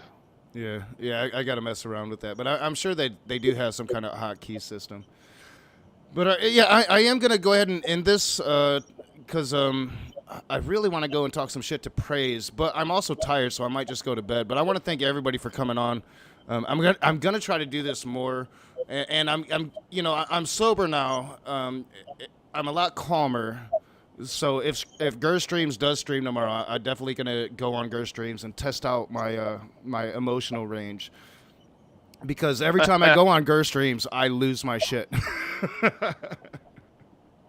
Yeah, that tends to happen. I don't know why though, because a lot of people that showed up here tend to show up there. I know. I don't get it. It's and it's always been that case, Immutable. It's the same people show up, but for some reason I get over there and I just lose my fucking shit. I don't know. But I mean, I'm being honest. I'm usually fucked up. So. That might have something to do with it then. I don't call it a theory, but I don't know. Could be something there for sure. All right, guys, I'm gonna get out of here. It was good talking to you guys. Oh yeah. Thank you, Marty, and thank you, Immutable. Handy didn't get time to say much, but thank you for coming. Oh no, it's just fine, it's fine to be in good company. Oh yeah, so I appreciate that you voice. Yeah, he's got that deep voice. That was magnificent. Oh well, thank you, sir. And Sammy, thank you for allowing me to use your StreamYard, man. That was awesome. Oh, my pleasure, Nock. Anytime, mate. All You're right. in there now, so have at it. Oh yeah, well, I appreciate but it. StreamYard only gives you 10, so. Yeah, it works out, and I do appreciate it, Sammy. Especially, now while I'm so poor, I swallowed my pride. I went to the state, and they're gonna help me find a job with my disability. So whether it's helping me get training to find a job for my disability or finding an actual job immediately, hopefully it'll turn around sooner than later for me. But I do appreciate you allowing me to use that, and you guys aren't going to be able to hear it, but I am going to play this one more time. So if you can't, you're not going to be able to hear it now. You don't want to miss this because I never did this before with this the Gilbert Godfrey thing. Before, I always used just the first part that talks about me, but this time I edited it down to where it talks about Will and Smokey, and I think it's appropriate. So we'll end on that, and then I'll shut her down, and maybe you guys will see me pop in on Praise and cause some shit over there tonight. So real quick, we'll do this. It should work. Oh, it's not going to work for me. That's stupid. All right, never mind. It's not going to work. So I'll get that back into my OBS for the next time. But essentially what it's saying is Gilbert Godfrey saying he's not dead. And it's calling Will Kincaid and Smokey Saint trash clown cunts. It's great. It's great. Nice. All right, so thank you everybody for watching. Thank you, Immutable. Thank you everybody that came in today. Thank you, Jason Torn, for telling us about that hilarious debate. Can't wait to check it out in full.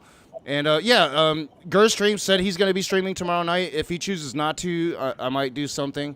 And until then, I'll see you guys soon. Now, you guys won't hear my exit music, but I'll play it before I actually end the stream. Or actually, we can... Yeah, we're not even live on StreamYard. So, yeah, you won't hear my exit, but it'll be going for about 30 seconds. So, yep, y'all have a good night. Thanks a lot. Good night, all. All right, take care. Penis. Jesus fucking Christ. I'm so disappointed Midnight didn't come in.